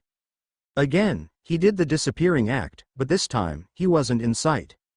The ambush is always from the sky or from underground. His female teammate shouted before grabbing him by the collar and jumping up into the air, just as the Zanbatsu came slashing through their previous standing spot. I won't let you get away, the unknown enemy roared, before reaching back and sending his massive weapon into the air. The Zanbatsu spun in circles as it approached them, ready to tear them in half. Pierce, my Buso Renkin! Kazuki yelled, the red sash turning gold. Roaring a battle cry, he thrust downwards, the point of his lance making contact with the edge of the hurtling blade. He stopped it? The white-haired individual thought. I'll have to resort to that. With a single command, his lanky arm suddenly transformed into a muscled monstrosity.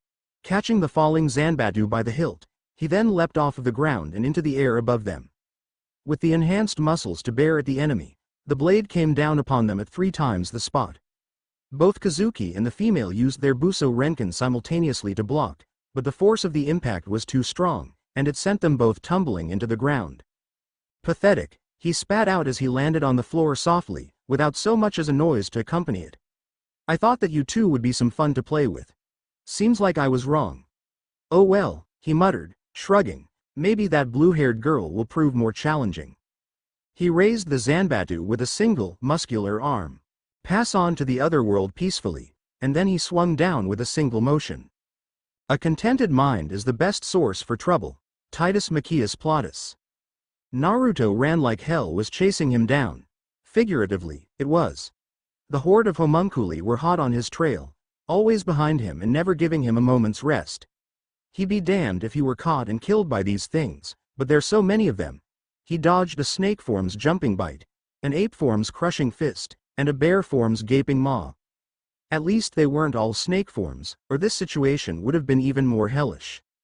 Vicky, please don't abandon me. I promise to do what you ask of me next time. Silence. Shit. God damn. You have reaped what you have sown. Shut the hell up, Bakakitsune. You say stuff like that when you're not doing anything. On the contrary, I have been biding my time and brain cells, to use in a situation such as this. Biding brain cells. You talk as if helping me out makes you stupider. The correct term is, more stupid, ahou, static Naruto. V Victoria. Naruto exclaimed into the headset ecstatically. What the hell have you been doing? Static interference. Static silence. Naruto's sweat dropped and deadpanned at the same time. Was she toying with him or was there really interference? Actually, how do you get interference on flat ground unless there's a jammer of sorts? Well, there was the possibility that someone was interfering with the reception, but that would be impossible unless they were ninja or homunculi. Static out. Watch static out. A shadow loomed behind him, and he leapt to the right swiftly, barely avoiding the werewolf homunculus' massive strike. Wait a second. Werewolf? Where the hell are you, Victoria? Naruto demanded, hopping back to avoid another strike. The werewolf moved extremely fast, as if it were a ninja. In the blink of an eye, it disappeared again, reappearing behind him with its clawed hands raised. Abandoning the talk, he turned around and quickly pulled out two kunai, one in either hand, and attempted to block the single blow. It worked, to an extent, but it still hurt him, such was the extent of the force placed behind the blow. The 10-foot-tall behemoth roared unearthly as it charged directly towards Naruto, who was prepared this time with a jutsu. Doden. Doryuheki, though he wasn't as proficient with it as Jiraiya or Kakashi were. Don't ask how Kakashi could do it with a face mask on, he was good enough with it to perform a barrier of an acceptable size. The mud that he spit out and hardened formed a wall that was 10 feet in height, just large enough to match the werewolf. Where he couldn't improve in height, he could improve in width, so Naruto widened the barrier to a total of 6 feet. Slam. Imagine the blonde's surprise when the entire mud barrier cracked and blew apart upon impact, with the homunculus continuing unchecked. Holy shit! The werewolf rammed its shoulder into him, and continued running. The blow knocked out Naruto's breath, but he managed to turn his head to see that they were closing rapidly with a wall. Oshish, slam. As with the barrier, it crashed through wall after wall, doing more damage to Naruto than itself. Holy shit, that thing is strong, he managed to cough out. I've only got one way to survive this. He bit his thumb and began the process again, going through hand seals and slamming his right palm onto the ground. Kachiyose no Jutsu. Like last time, a Gamma appeared, but this one was larger by about 3 feet, with heavier armor and 2 katana on its back. Seeing the werewolf homunculus, its curious expression turned dark, and the Gamma pulled out both of its katana and placed them into an X shape in front of itself. Summoner, are you injured? The Gamma asked, its 2 eyes looking up at him questioningly. Not really, Naruto answered truthfully. A broken rib or 2, nothing serious. What is serious though, is that thing in front of you, he told the Gamma as he pointed. Don't show any mercy, or it'll likely take your life. I understand. The werewolf lunged quickly, claws outstretched and fangs bared. The Gamma stepped back, narrowly avoiding a sharp swipe to the face, and countered with its right katana, raising it and swinging down quickly. The werewolf dodged it, but the Gamma followed up quickly with a horizontal swing of its left katana. It connected, slicing the homunculus in 2, but before Naruto could celebrate, the 2 separated pieces fused, repairing the werewolf. In mere seconds, it was whole again without even a single scratch remaining. Aw shit, this ain't good. It seems that, as you petty mortals say, the proverbial shit has just hit the fan. That just about sums this up. Roaring, it leapt into the air, the now darkening sky camouflaging it slightly. The Gamma was able to block the strike with its heavy armor thanks to the slight metallic sheen of the claws. Unfortunately, like before, the force behind the strike was very powerful, and the armor cracked slightly around the point of impact. Annoyed, the Gamma pumped chakra into its arms, enhancing its speed and slicing repeatedly at high speed into the werewolf. It continued until there were dozens of small lumps of flesh on the floor. Perhaps it had super regeneration, but can it really recover after being injured faster than it could regenerate? Well, I don't want to find out. Get out of here, Naruto ordered, dispelling the Gamma. Not so fast, Naruto-kun. He froze, almost as if he'd listened to the voice. No, he stopped for an entirely different reason, that voice. Yakushi. Kabuto. Naruto growled out slowly. That voice underground, I remember now. It was you, wasn't it? Got it in one, Naruto-kun, the cloaked Kabuto said in a congratulatory tone. I always did notice your intellectual change after those 3 years. Yes, I traveled here after extensive research and perfection of the former Orochimaru-sama's notes and previous research. You see, his ultimate goal was immortality, but it was never truly realized. In this world of Renkinjutsu, I can surpass Orochimaru-sama, by being what he so desired. Like I'd let you now that I know you're involved, the blonde snarled, going through hand seals. I won't let you sick bastard do what you want, food and Daitopa.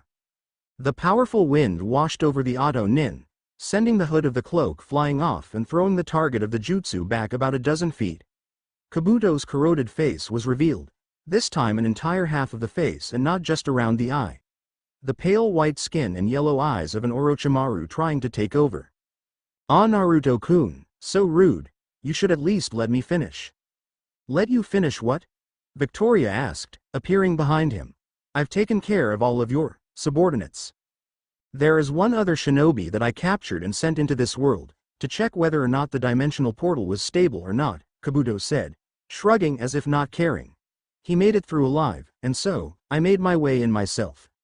With me gone, there is no one left who can manage the portal, I having burned the notes and set the device to self-destruct before I went through. You mean to say that no one else will be coming through? I wondered how you were so similar to a homunculus, Naruto, Victoria thought aloud. Now it seems that you came from another world. Interesting. The specimen I sent in front of me. A fine specimen, just so you know, is probably already wreaking havoc, the white-haired individual informed. The one you should be worrying about most, however, is the one who possesses Momochi Zabuza's Zanbatsu, Suigetsu. In everything, the middle course is best. All things in excess bring trouble to men. Titus Maccius Plautus. Suigetsu frowned as yet another person interfered, blocking his strike and keeping him from drawing blood. I wondered what the commotion was all about, Tokiko muttered, panting.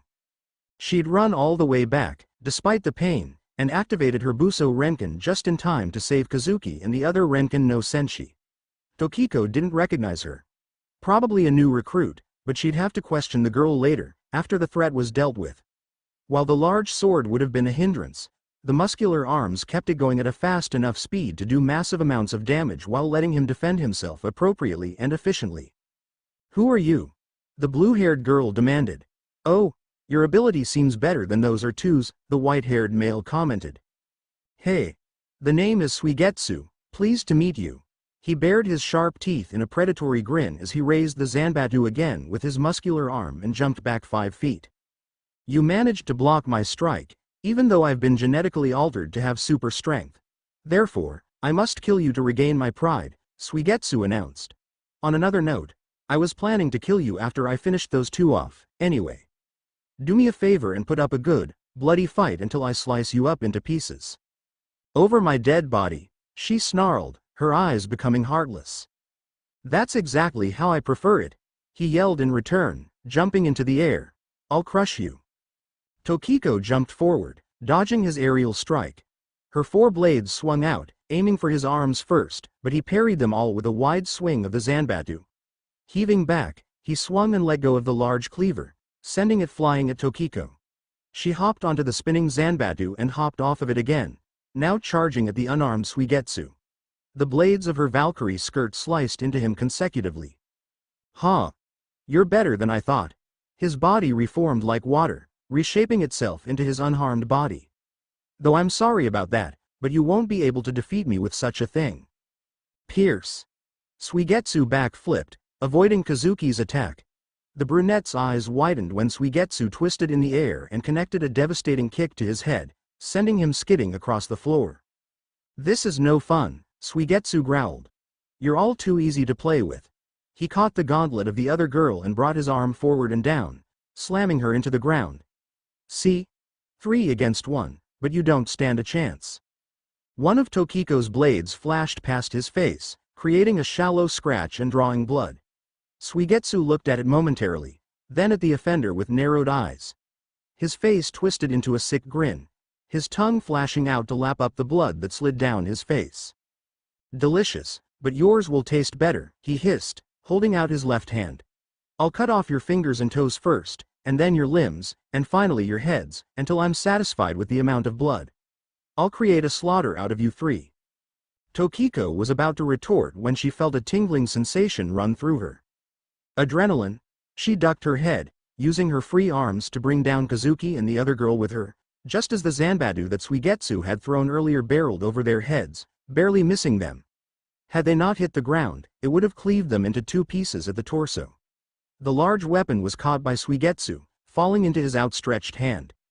Immediately, he set the blade on his right shoulder and charged forward, fully intent on chopping them up. I'll start with the brunette, he screamed maniacally, swinging down with both of his arms in their muscled state. Kazuki put up his lance in a feeble defense, but that was knocked down as if it were nothing, and he got a sprain in his arm to boot. Suigetsu stepped on the lance and punched the brunette in the gut twice with his left hand, ducking under one of Tokiko's swipes and taking up the Zanbadu again to try and cleave her in half. She jumped over it and went straight for him, but Suigetsu merely continued the swing until the blade came around again, forcing Tokiko back onto the defensive. "Huh. You're pretty agile," he commented, rushing forward again. "However, will you be able to win just by dodging?" Shay. Kazuki growled, finally recovering from the rapid blows that he'd suffered earlier. "We have the determination and advantage in numbers." "Quality over quantity, I always say," was the witty reply. "You could come at me with 100 of you, but it wouldn't make a difference. I'm above your level, you stand no." He stopped suddenly as he reached for one of the water bottles attached to his belt. Flipping the cap off, he began guzzling water, downing the entire bottle before replacing it carefully and wiping away at his mouth for any extra water. Suigetsu sighed, whether in relief or satisfaction, but his visage returned to its normal maniacal look. "Anyways, you guys don't stand a chance. Why did you suddenly need to drink so much water?" Kazuki asked, pointing. "That's my secret to tell or withhold. Beat me, and I'll tell you, but the chances of that are 0. When I attacked him earlier, he turned into water," Tokiko thought carefully. "And now he was forced to stop talking and drink an entire large bottle's worth. There has to be some sort of relation. What if, to perform that water technique, he needs to also consume a lot of water? If we can hit him repeatedly over a long period of time," she realized, "we can force him to fall back because of the lack of liquids in his body." You there, with the scar, you look like you've gotten a sudden revelation." "Kazuki, distract him," Tokiko yelled to him. "You, the other girl. Get your shots in when you see them.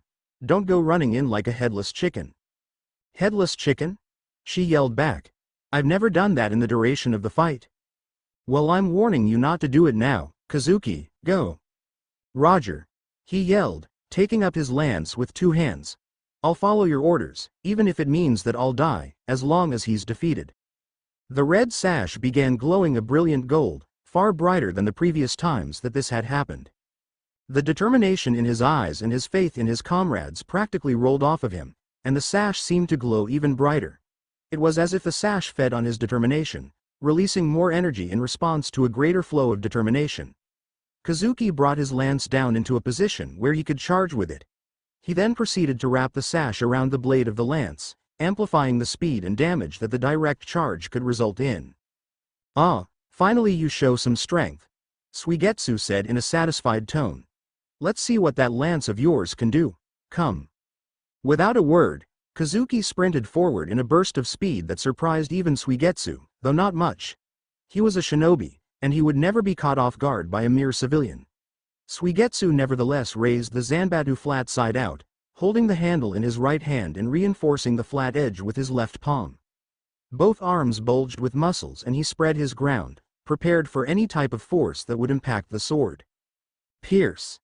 The brunette roared, and at that moment, the sash around the lance's blade gave one last burst of light. Suigetsu growled as the light temporarily blinded him.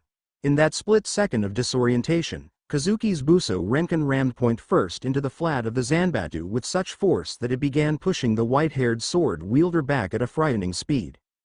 What? He exclaimed to himself. How the hell is he doing this? How is my strength being beaten? Oorah! Sliding the lance under the Zanbadu, he pulled up, the Zanbadu being thrown into the air. Because Kazuki's strength was stronger, Suigetsu was thrown off balance, his arms in the raised sky high. The brunette then brought down the lance and stabbed forward, but it was dodged by a last-second sidestep. That is strong, I've got to admit, but it's nothing without speed. If I can dodge it, the move becomes worthless. Kazuki thrust again, Suigetsu dodging this time by hopping back, straight into the other girl's attack range.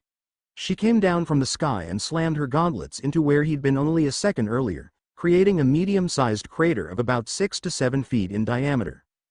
Nice, he whistled appreciatively. You remind of some of the PM Seikunoichi back ho woami. Suigetsu cried out, ducking under another swing of the gauntlet. If you guys keep not being able to draw any more blood, then I'll take my turn.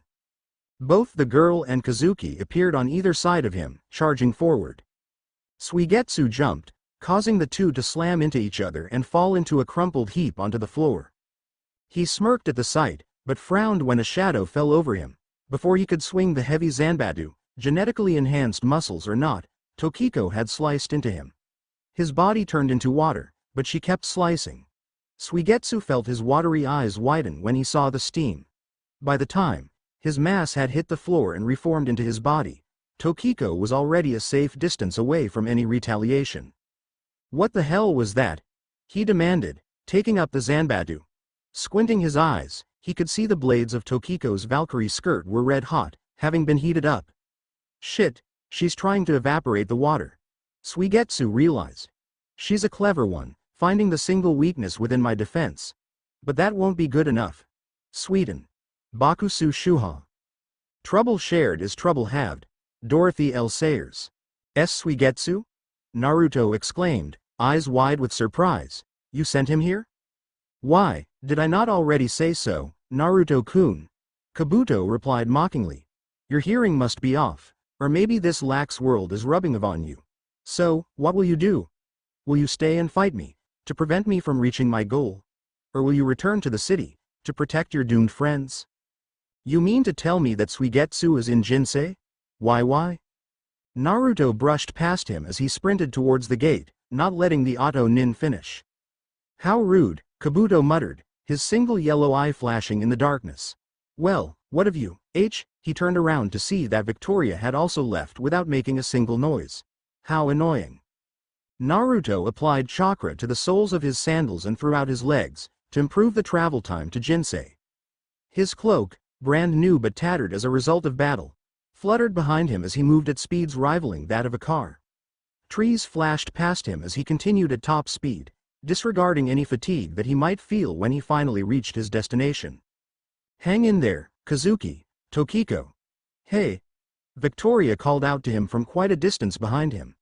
She'd been traveling by means of sprinting through the forest floor, and while it was less efficient than tree hopping, it was the only way a non-shinobi could possibly keep up. Why did you suddenly run off like that? How can you even keep up with me? The blonde shinobi replied, shooting off his own question. Homunculus, remember? Aside from that, we need to hurry, Naruto told her. Suigetsu is no pushover. I've seen him fight. Well, how does he fight? She asked him. From what I saw in the only battle that I've seen him fight in, he uses brute strength kenjutsu and ninjutsu to overwhelm the enemy, using a special defense to counter his opponent's offense. When he gets hit, his body turns into water, eventually turning back into skin and flesh in a few seconds if he's not attacked again. He needs to consume a lot of water to keep up that defense, but he's usually good enough to defeat his opponent before he runs out of water. How do you beat him then? You either burn him up with a really big jutsu, get him on the defensive and keep slicing and dicing, or you take away all of his water, Naruto listed off. It's really easy to say that, but it's another story to actually do it on the guy. And that's just to bypass the defense, right? Right, the blonde shinobi confirmed. After beating his defense, you have to beat him, which is a pain in the ass. The forest around them eventually gave way into the countryside.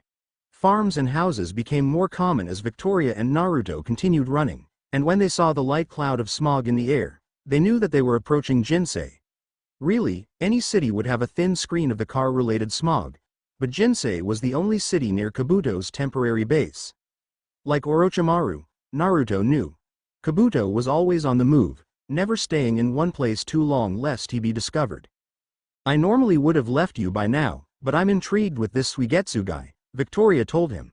I want to see for myself what he's like. He's a cocky bastard, Naruto said bluntly. That's a given, if he's anything like you, she replied just as bluntly. If you ask me, you're an overconfident idiot as well. Hey, never wait for trouble. Chuck Yeager. Suigetsu had taken a deep breath and was prepared to spit out large amounts of chakra, just like Kisame, when a sudden yell caught his ears. Hey! He looked up and would have gone slack-jawed if it weren't for the fact that his mouth was about to burst with water. Suigetsu leapt back, avoiding the hail of kunai and shuriken easily. He thought that perhaps the opponent was a newbie, that's what he thought, until the offender appeared in front of him and jabbed him in the gut with a quick punch. The white-haired Kenjutsu user gagged as he breathed out, spilling large quantities of water as he did so. Canceling the jutsu and swallowing what water he had left, he glared at the newcomer. Why don't you pick on someone of your own skill level? Naruto baited, Hazuki Suigetsu. You know my full name, the person of interest replied scathingly. That makes you a shinobi. Any fool can throw around ninja weaponry, but you know my name, and nobody here should. I'm going to defeat you, here and now. I know all about your relation with Sasuke Teme. Sasuke Teme? Suigetsu repeated. Hee ha ha ha ha ha ha. He roared in laughter. Ah yes, I know who you are now. The infamous Kyuubi Jinchuriki, Uzumaki Naruto. Pointing with his left, he placed the Zanbatsu carefully on his right shoulder. I have no idea where I am. That goddamned Kabuto got me with a big force of auto nin, forcing me into the damned machine, but anyways, I'm taking you down and I'm going to add your head to my collection. Roaring, he took the Zanbatsu with both of his muscular arms and swung with all of his monstrous strength. Naruto ran forward, ducking smoothly under the swing and pulling out two kunai.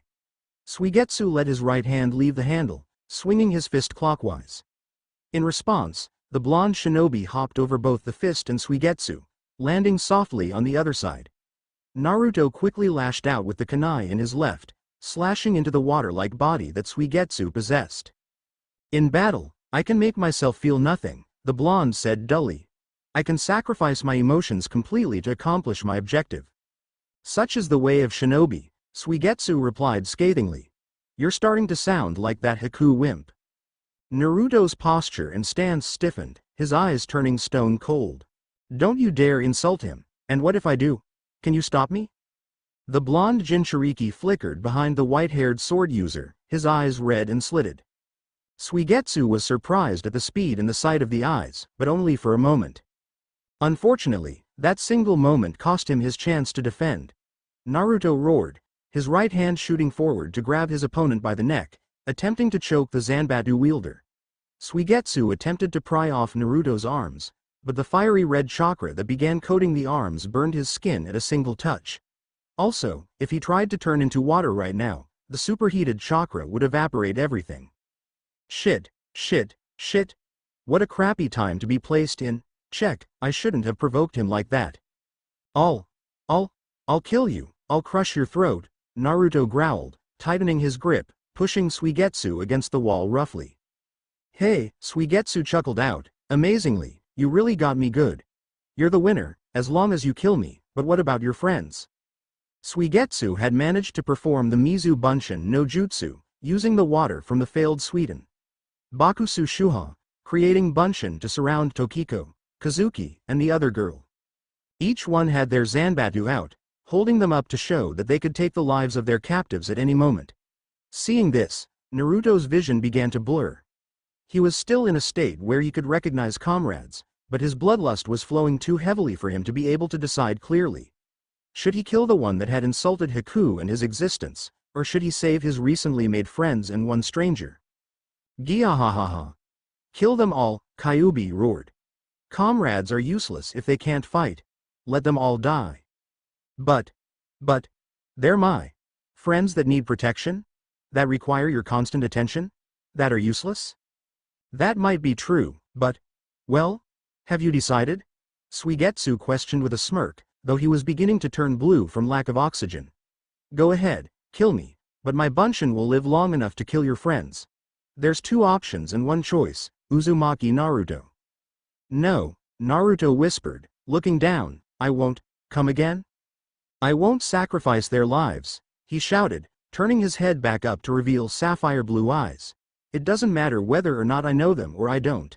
They're people, precious or not, and I will protect them. I won't sacrifice them, I won't. The several Mizu Bunshin all dissipated into water, resulting from weapon strikes. From behind them were Naruto's Bunshin, created from the Cage Bunshin no Jutsu. How? Started Suigetsu, but was interrupted by being thrown onto the floor. Stepping on Suigetsu's chest so as to prevent movement, Naruto began the hand seals to perform the Kaden. Gukakyu no Jutsu. Hey. WW wait just a second. The target in question cried out. Ignoring this, Naruto let out the flames that were welling in his gut and mouth, fully intent on killing Suigetsu. W8. The end. I hope you enjoyed this episode.